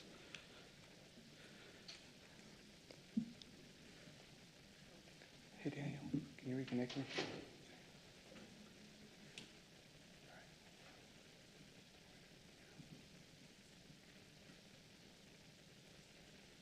Appreciate that.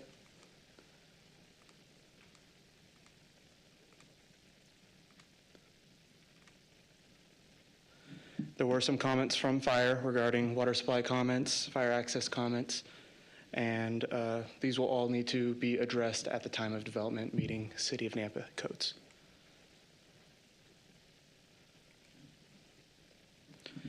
So we received one public comment over the development size. However, staff found this to be irrelevant since currently they're only annexing in for city services. There is no plat or anything of that nature with this application.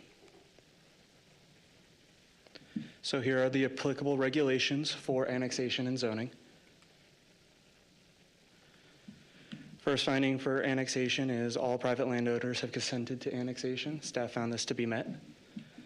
That the property shall be contiguous with the city limit, not through shoestring connection or a strip of land comprising of highway right-of-way. Since this parcel is enclave, staff found this to be met. That the comprehensive plan includes this area of annexation. Staff has found this to be met. And when the applicable for annexation of roadways, all portions of highway lying partially or wholly to be annexed with a contiguous parcel, unless by express agreement with the highway district. Staff found this to be met, irrelevant to this current application. And the findings for zoning to RS6, that the proposed map amendments is, are, or would be in harmony with the City of Nampa's currently adopted comprehensive plan land use map. Staff found this to be met with RS6 falling under the medium density residential designation. Second, that the proposed map amendments is, are, or would provide for a proposed use or set of uses that would be least reasonably compatible with existing or adjoining property uses. Staff found this to be met. That the proposed amendments is, are, or would be in the best interest of the public and reasonably necessary, and staff found this to be met.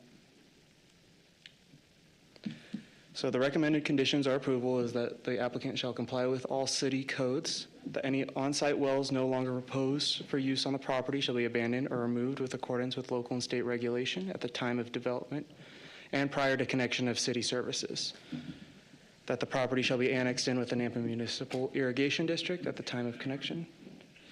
That the applicant and owner must dedicate right-of-way from Moss Lane, Hunt Avenue, and Fab Avenue. The developer at the time of development shall construct a side path along Moss Lane and frontage in accordance with the current adopted code. And that the developer must construct frontage improvements along the public right-of-ways per Nampa City Code at time of development. Here are your potential motions, and I'll stand for any questions. Thank you so much. Council, do you have any questions? None at this time. Thank you so much. Appreciate it. Good job. Okay, so this is a public hearing, and? Madam Mayor, we do not have anyone that did an advance sign up for this project. Thank you. Is there anyone here that had intended to testify on this matter this evening? Seeing none, this is an opportunity for our applicant to come back and answer any final comments or questions and make any final comments. So council, do you have any questions for the applicant? We don't see any. Do you have any closing comments? I approve this application. I want to thank staff for going the extra mile on this. It's been a long time coming, and I appreciate all the help they've done. It's been a joy to work with the city of Nampa on this one. Great. And I'm open for any questions. And seeing none, thank you so much. Thank you. Appreciate it. Thank you. I would stand for a motion to close public hearing. So moved. All in favor? Aye. Any opposed? Okay, opportunity for council discussion and/or motion. Mayor Kling, I'll make a motion to recommend approval of annexation and zoning to RS6 zoning district and potential development agreement for 7.0 acres at 11281 Moss Lane for Craig Kolchak or our RCK consultants representing Lyle and Sharon Johnson. ANN 0032324 with all conditions listed in the staff report and to adopt the proposed findings of approval as stated in the staff report. Second. There's a motion and a second. Is there any discussion? Seeing none, roll call. Jingula. Yes. Bill. Yes. Reynolds. Yes. Griffin. Yes. Haverfield. Yes. Rodriguez. Yes. All in favor, motion carries. There you go. Thank you so much. You guys have a good evening.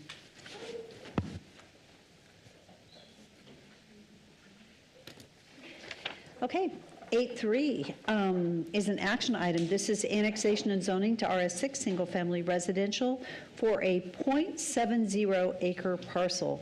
This is addressed as 0 South Grays Lane. A zoning map amendment from RS18 is requested to RS6 for a .52 acre parcel addressed as 507 South Grays Lane and a potential development agreement. This is for Stephen A. and E. Joyce Veerland. The original concept is annexation of one parcel into the city, rezone the second parcel to align the zoning of both parcels for a future lot line adjustment, followed by a lot split to create a total of 3 parcels, one for the existing dwelling to remain and 2 lots for future development. Is our applicant here this evening? Good evening. Go ahead and share your name and address, and thank you for being here tonight. My name is Steve Vreeland. My address is 507 South Grays Lane, Nampa. Thank you. What would you like to do tonight? I'm here to answer questions. Well, okay, you don't have anything to share beyond what we just read. After the staff report, she's going to do a great job, I'm sure. So, Okay. Council, do you have any questions? We'll go through our normal process. So we will have you back. Thank you so much. Thank you.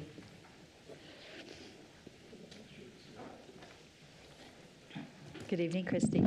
Thank you, Mayor and Council. Christy Watkins, Principal Planner for the City of Nampa.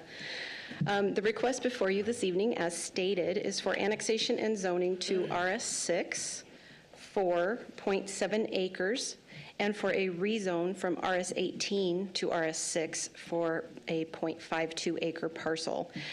Planning and zoning recommended approval just this last January. So the request is as stated, but also after the annexation is complete and both of those parcels are inside the city, they would like to adjust the property lines to create 3 parcels to be able to build on those lots. So the surrounding zoning to the north is RS18 in the Western Country Estates subdivision. To the south is RA, which is suburban residential, and BC, which is the Amity Crossing commercial development. To the east is RS6, which is the Park Ridge Meadows subdivision. And to the west is Canyon County Residential and BC, which is again the Amity Crossing commercial development. The proposed RS6 is a permitted zone under the comprehensive plan future land use designation of medium density residential. So according to 10.3.2 Schedule of Uses, single-family residential zone uses are allowed in the RS zoning district, and that is what is being proposed on the ultimately 3 lots that will be created. The property is located in an area that is designated as medium-density residential on the future land use map, and staff finds that it meets the definitions for compatibility in the comprehensive plan. So city utilities are available in the area. The right-of-way will be required to be dedicated 40 feet from the section line on Grays Lane. At this time, there is no traffic impact study required because of the size of the project. The only correspondence we received was from the fire department, just indicating that the property is located 1.9 miles from fire station number 5 with an approximate response time of 5 minutes, and standard engineering comments in regards to utilities, right-of-way dedication, and traffic impact studies. So there are 4 criteria to be weighed in determining the appropriateness of annexation. Number 1, all the landowners have consented to this annexation. Number 2, the property is contiguous to the city limits. Number 3, the area to be annexed is included in the city's area of impact outlined in the comprehensive plan. And the annexation complies with the memorandum of understanding between the city and Nampa Highway District Number 1 in regards to Grays Lane. For zoning, there are 3 criteria to be used in determining zoning. Staff finds that it is in harmony with the comprehensive plan. It does propose a compatible use to the surrounding neighborhood, and it is in the interest of the public to develop this property where utilities are already available, and it will be required to make frontage improvements with those building permits. These are your recommended conditions of approval. These are your potential motions, and I will stand for any questions. Question there. Christy, thank you. Yes, Councilman Bills. Christy, you mentioned utilities are available. Is sewer actually available to this property? let me look at the list here. I know that there's the 3 different ones that they analyze. 8-inch main in South Grays Lane with a depth of approximately 7.5 feet. Thank you. You're welcome. Thank you. Are there any other questions? Yes. Christie, just to be clear, we have .52 acres that's going to be rezoned since it's already in the city, RS18 to an RS6. Then we have .7 acres to be annexed, and then the zoning requested would be an RS6. So combining those parcels, are we needing to approve that? I mean, combining the parcels at this point seems to be more of a survey requirement than not as far as the city council approval. So are we just looking at the motion to annex, zone that portion, and then rezone the balance of it? Is that the pretty much the motion tonight? Councilman Haverfield, yes, that is correct. It's the 2 parcels, annexation and zoning and rezoning. We will take care of the property boundary adjustment for the future 3 lots through staff level approvals. The way code reads, when you have an original lot that is annexed into the city, you can split it 1 time. So ultimately, they could have 4 lots, but they're only asking for 3 if this gets approved. I just wanted to be clear on the motion. Yep. Thank you. You're welcome. Thank you, Christie. Are there any other questions at this time? Seeing none, thank you. Thank you. And, Madam Mayor, there were no advance signups for this project. okay, is there anyone here that had intended to testify on this particular matter this evening? Seeing no one, this is an opportunity for applicant to come back. Council, do you have any questions for the applicant? Mayor, I do. Okay. Was there any kind of feedback or pushback from any kind of neighborhoods or properties nearby saying this is expanding what is currently there from RS18 to RS6? Did anybody express any concern or the process? So I had a neighborhood meeting as the requirement. I can't remember exactly. I think I sent an invite out to 27 homes within 300 feet, and actually a little bit further just in case. The only people that showed up were the people direct south of there, our neighbors, and one that was direct east. And we actually sat on the back patio and talked about other things for an hour. They had no concerns whatsoever. So thank you. That's really the only feedback I've got. Thank you. Council, do you have any other questions? Do you have any closing remarks? Just, I mean, she presented it. We have this little island of county in the middle of the city, and I just can't use it for anything else until we get services. So that's where we're at. Thank you. Thank you so much for being here this evening. Thanks. Thank you. I would stand for a motion to close public hearing. So moved. Second. All in favor? Aye. Any opposed? Thank you. What is the will of the council? Mayor, Yes, I move to approve as presented on the screen. Second. it's been moved and seconded. Is there any discussion? Roll call. Rodriguez. Yes. Bills. Yes. Reynolds. Yes. Haverfield. Yes. Chingula. Yes. Griffin. Yes. All in favor? Motion carries. Thank you. We're going to move on to 8.4. This is our last public hearing this evening. It is an action item. It's annexation and zoning to RS4, Single-Family Residential Zoning District, and a potential development agreement and subdivision preliminary plat for Grand Central Subdivision. This is a 6.54-acre parcel at 4314 East Railroad Street. This is for Jaron Langstrom, representing Theodore and Nancy Wall. And the original concept, 30 lots for single-family detached dwelling units and 5 common lots. Is our applicant here this evening? Good evening. Thank you for sharing your name and address. Madam Mayor, for the record, my name is Todd Lakey, Lakey Villegas Law, address 12905 Venetia Court, Nampa, Idaho, 83651. Perfect. Good evening. Good evening, Mayor, Council. It's always good to be back. Yes. Let me just double check. Christie, this works? Okay, good.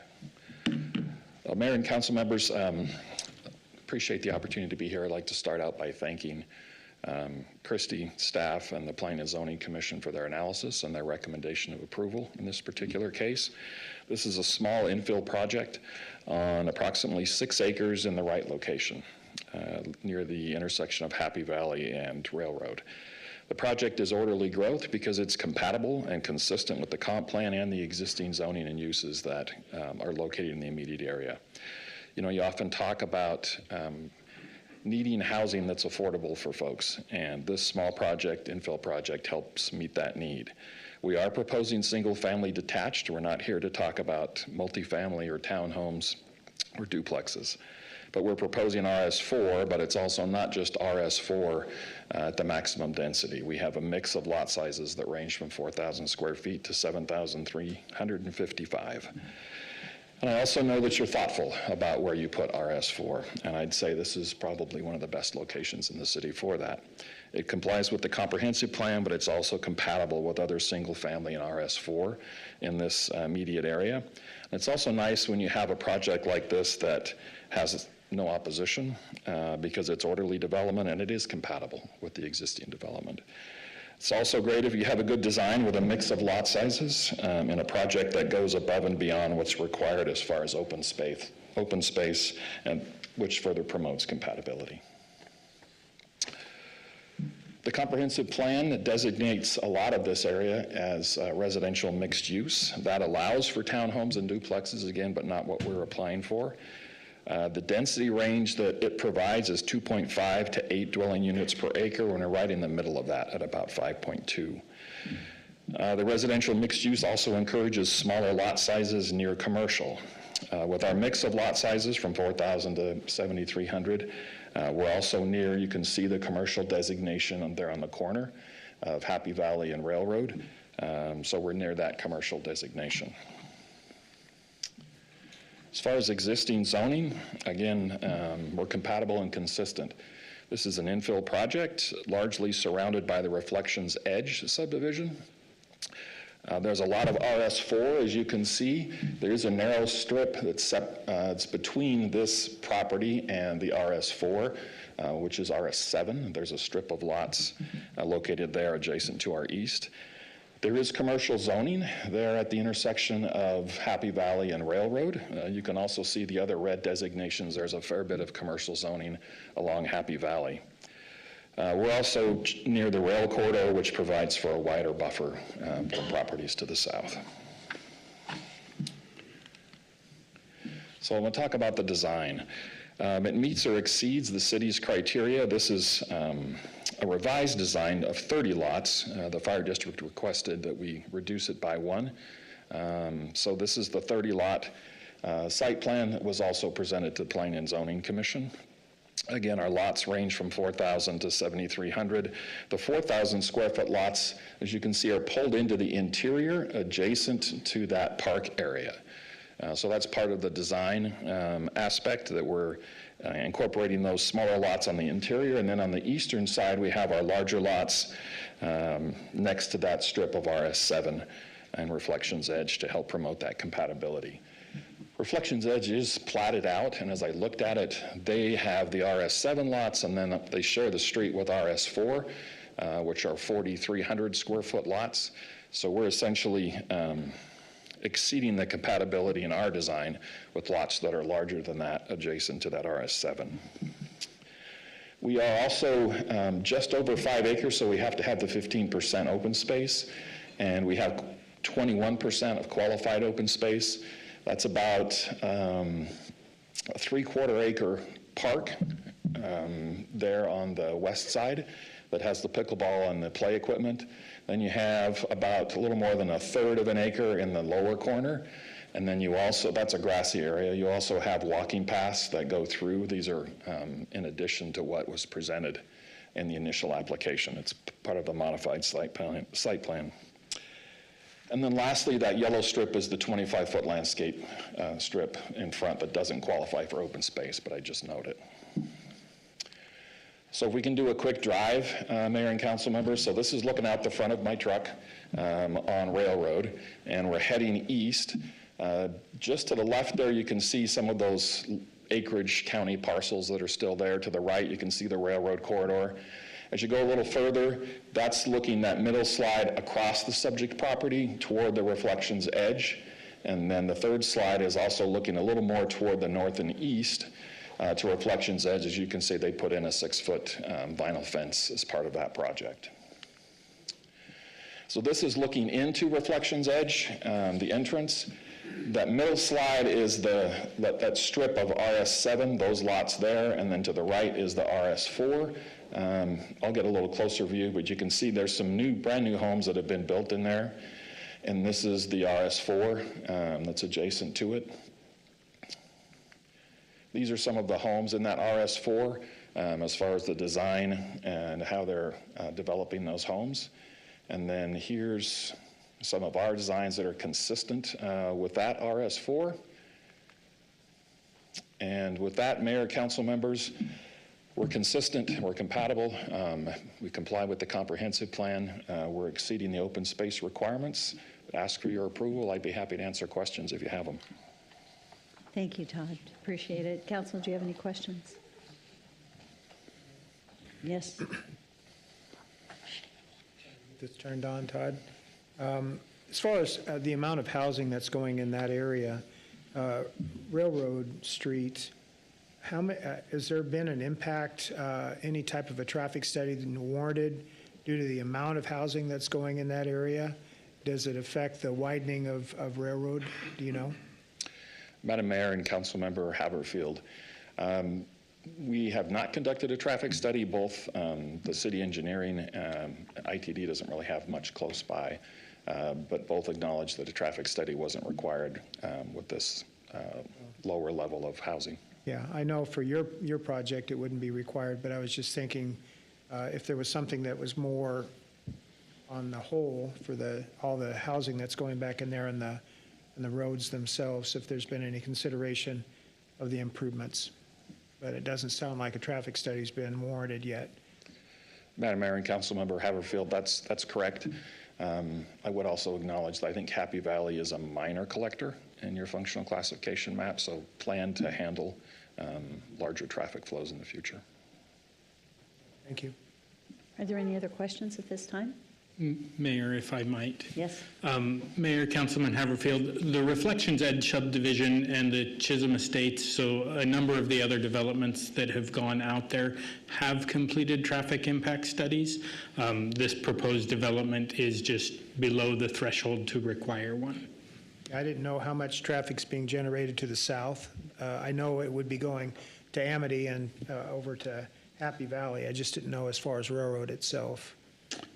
So generally speaking, Railroad, the subdivisions I mentioned have looked at Railroad and its capacity and have not triggered any required improvements on Railroad other than Reflections Edge. We did require them to realign Railroad to come out more perpendicular to Happy Valley to improve the sight distance and operation of that intersection. So Daniel, while I've got you, then Railroad continues on a upward angle through that IL, and then running across the IL to Amity. Is that still in play as the IL is being developed?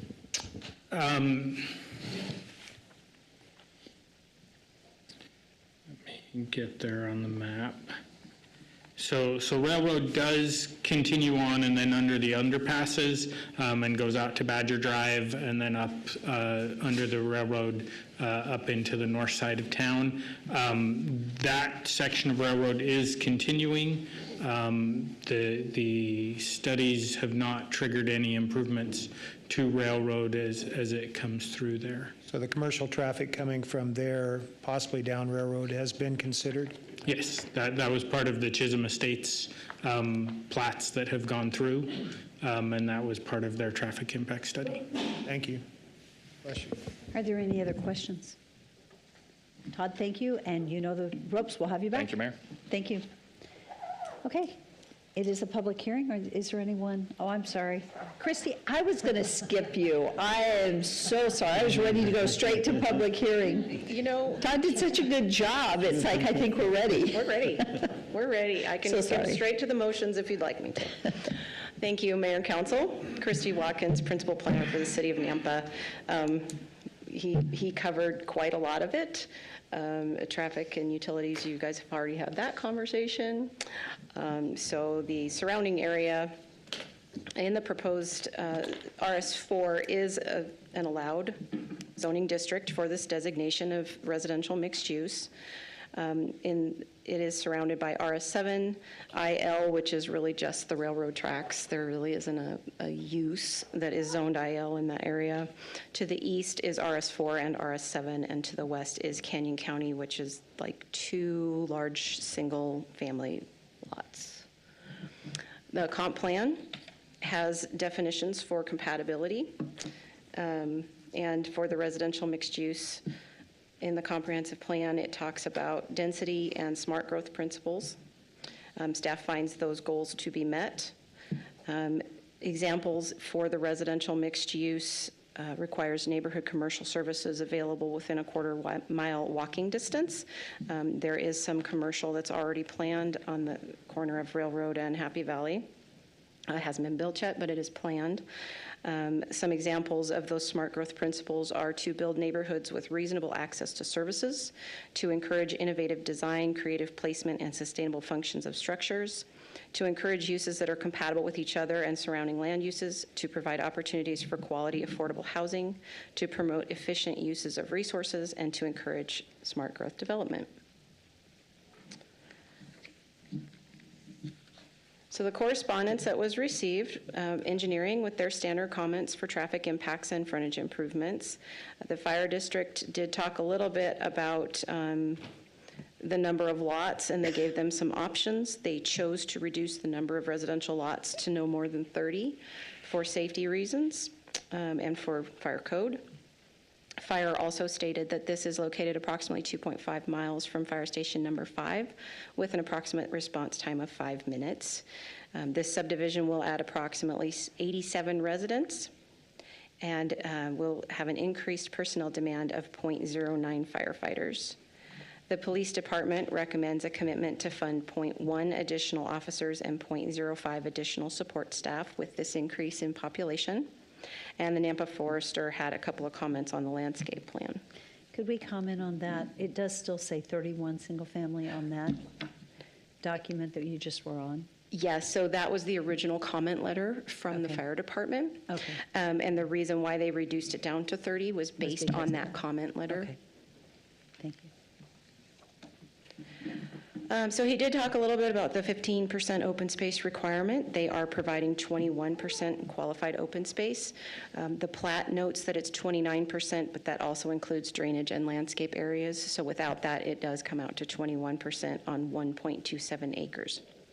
The 25-foot landscape buffer is required along Railroad Street and has been planned, and the landscape plan was reviewed by city staff.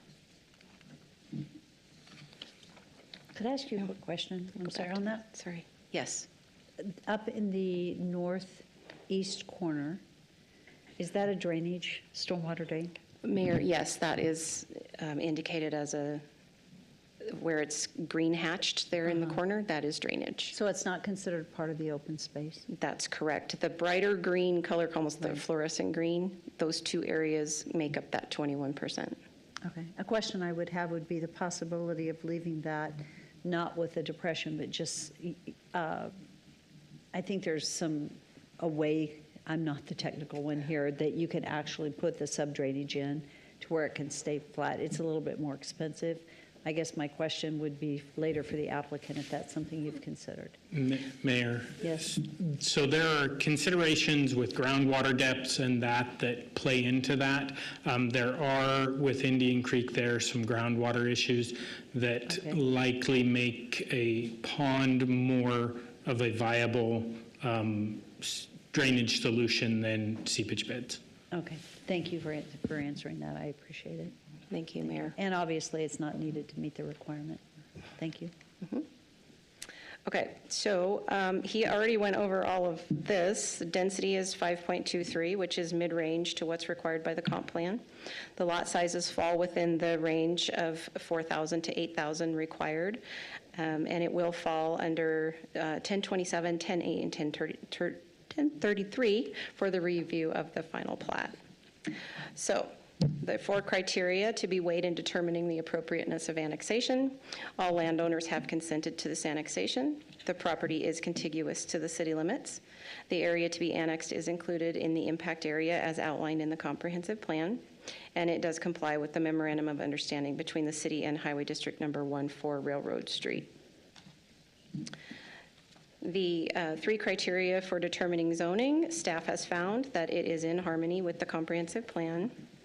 It does propose a compatible use, and it is in the public interest to develop this property because utilities are available to it, and it will provide frontage improvements along Railroad Street.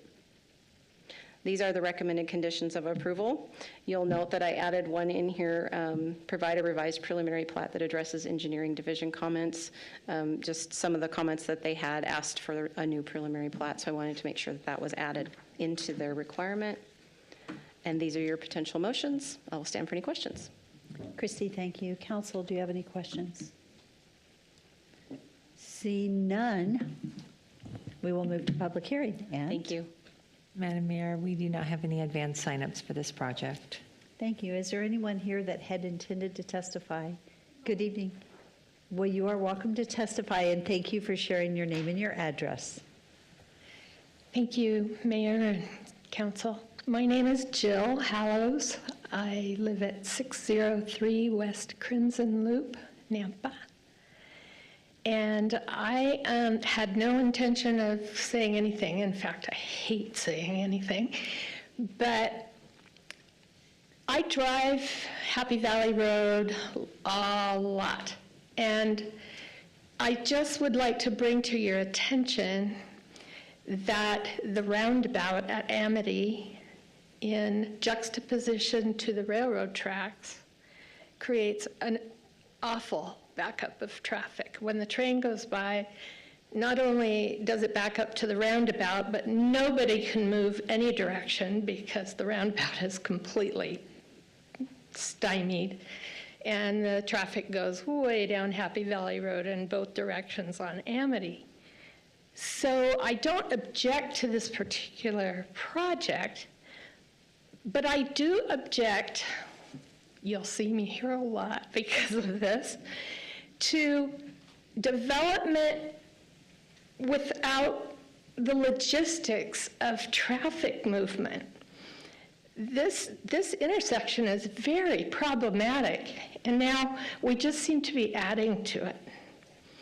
So if you would take into account the future of how to manage the traffic in these problematic spots, we have places in Nampa that you're very aware of that are so frustrating. And when I come and hear about, oh no, we're going to have more homes, more traffic, instead of relieving it, it just gets worse. So that's my little 2 cents worth. And I think it looks like a wonderful plan, but we just have to be careful about keeping up with this, what I call overdevelopment before infrastructure. And that's my little piece for tonight. Thank you. Jill, thank you for testifying. Thank you. Is there anyone else here this evening that had intended to testify? Seeing none, this is an opportunity for our applicant to come back and provide any closing comments and answer any questions. Thank you, Madam Mayor, Council. Again, Todd Lakey, address 12905 Benicia Court, Nampa, Idaho, 83651. Christy, could you put mine back up? We'll just touch on a couple things.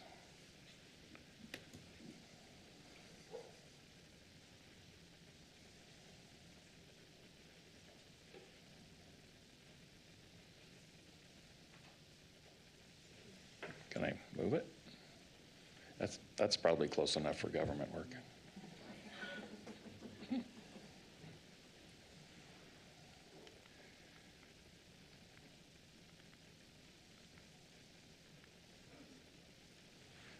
So, Mayor and Council member, again, appreciate the opportunity to be here tonight. As was noted, this meets the requirements and the criteria under the City of Nampa's comprehensive plan and your ordinance as far as its location, its compatibility, its consistency, but it also exceeds your standard design with the open space and the smaller lots being located adjacent to the park area and the larger lots adjacent to the Reflections edge. Appreciate the comments from Ms. Hallows. I think Daniel did explain that there's been a larger look in this area in regard to some projects, and Reflections Edge did make some adjustments to that intersection. Mayor, this is a smaller infill project that meets the criteria and doesn't have that significant impact on the traffic overall. Ask for your approval and I'm happy to answer questions if you have them. Thank you. Council, do you have any questions? Yes, Councilman Haverfield. There it is. Back to Jill's point, we do have, and I did ask earlier, we do have access to the west and to the east off of Railroad that a person coming out of this little development would be able to avoid having to go over to a backed up section of road at the tracks there. So that's the one thing that I did note here, and I wanted to make sure that there was the connectivity back to Amity. So I appreciate that. The only other question I was going to ask is, you will have, as far as frontage improvements, sidewalk along the full frontage, correct? Correct. Is that curb and gutter as well? Or is that a roll section? Just what are you doing as far as beyond that? Madam Mayor and Councilmember Haverfield, it is planned to be curb and gutter. Curb, gutter, and then the sidewalk? Correct. Okay. And that would be the 8 or 10 foot wide sidewalk?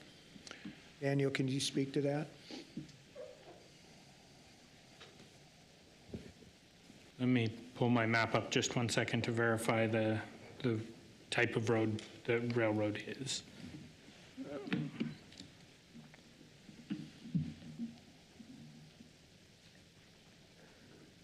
And Todd, while he's looking that up, will there be a connectivity back up to Indian Creek from this development? Do you know, as far as pathway? Madam Mayor and Councilmember Haverfield, I don't think we incorporate a connection to the Indian Creek pathway. I'm not sure what our distance is from there. Okay. Mayor, Councilman Haverfield, so railroad there is a collector, so it would be the 10-foot side path. Okay. And they will, so that, they are right adjacent to Reflections Edge, so their sidewalk will connect to Reflections Edge, and then Reflections Edge has sidewalk through the development to the north that would provide pedestrian access to that path when it's constructed. So Daniel, not seeing the rest of the development around it, do you know if there's a connection back on a pathway to Indian Creek? So once again, the Reflections Edge subdivision is the development that has that pathway in it to develop. So they have not built that particular phase yet. And so when that is developed, the sidewalks would take through the development, and then they would have a pathway connection through one of their common lots to that pathway. To this subdivision? Not direct, they would come out of the subdivision, follow the sidewalk on or on Railroad, back through the development to get to it, but they would have pedestrian access through there to get to that pathway. Okay, thank you. Thank you, Mayor. Thank you, Councilman Haverfield. Are there any other questions from council? Okay, seeing none. Todd, thank you. Thank you, Mayor, Council. Appreciate it. I would stand for a motion to close public hearing. So moved. All in favor? Any opposed? Okay, what is the will of the council? Mayor, I'd move that we approve the project as shown in the presentation and from the applicant. Second. Thank you. With all conditions listed in the staff report? Yes. Right. Thank you. Okay, it's been moved and seconded. Is there any discussion? Seeing none, roll call. Rodriguez? Yes. Chingula? Yes. Reynolds? Yes. Haverfield? Yes. Griffin? Yes. Bills? Yes. All in favor, motion carries. Thank you so much. Thank you.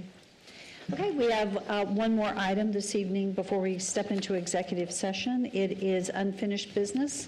9-1 is actually being continued to April 21 and very likely later than that. So don't expect it coming back right now.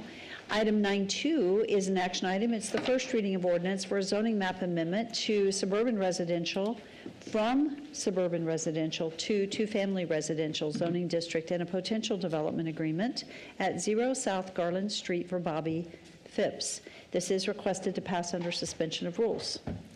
An ordinance of the City of Napa, Idaho, determining that certain lands commonly known as 0 South Garland Street, parcel R322-19014A0, located in the southeast 1/4 of Section 34, Township 3 North, Range 2 West, Boise Meridian, totaling 0.28 acres, more or less, is currently zoned RA suburban residential in the limits of the City of Napa, Canyon County, State of Idaho, and that said land should be rezoned RD two-family residential on 0.28 acres, more or less, declaring said land by proper legal description as described below to be a part of the City of Napa, determining that said rezoning is in the best interest of the public and consistent with the comprehensive plan, directing the city engineer and the planning and zoning director to add said property to the official zoning maps of the City of Napa and to designate said property as RD two-family residential on the official zoning map and other area maps of the city, providing for conditions of approval, providing for recordation, providing for severability, providing an effective date, repealing all ordinances, resolutions, orders, or parts thereof in conflict herewith,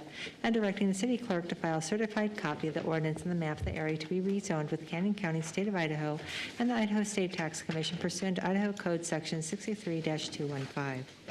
Madam Mayor, I move this pass under suspension of rules. Second. It's been moved and seconded. Is there any discussion? Roll call. Rodriguez. Yes. Bills. Yes. Haverfield. Yes. Griffin. Yes. Jingula. Yes. Reynolds. Yes. All in favor, motion carries. Preston, I'm going to ask you a quick question I forgot to ask earlier. In other meetings, we do not read all of the language associated with the executive session. I would like to ask for a motion to adjourn into executive session pursuant to Idaho Code 74206(1), D, E, and F. That works. Thank you. So moved. Second. Thank you. Roll call. Rodriguez. Yes. Reynolds. Yes. Haverfield. Yes. Griffin. Yes. Jingula. Yes. Bills. Yes. All in favor, motion carries. Council, we will take at least a 5-minute recess before we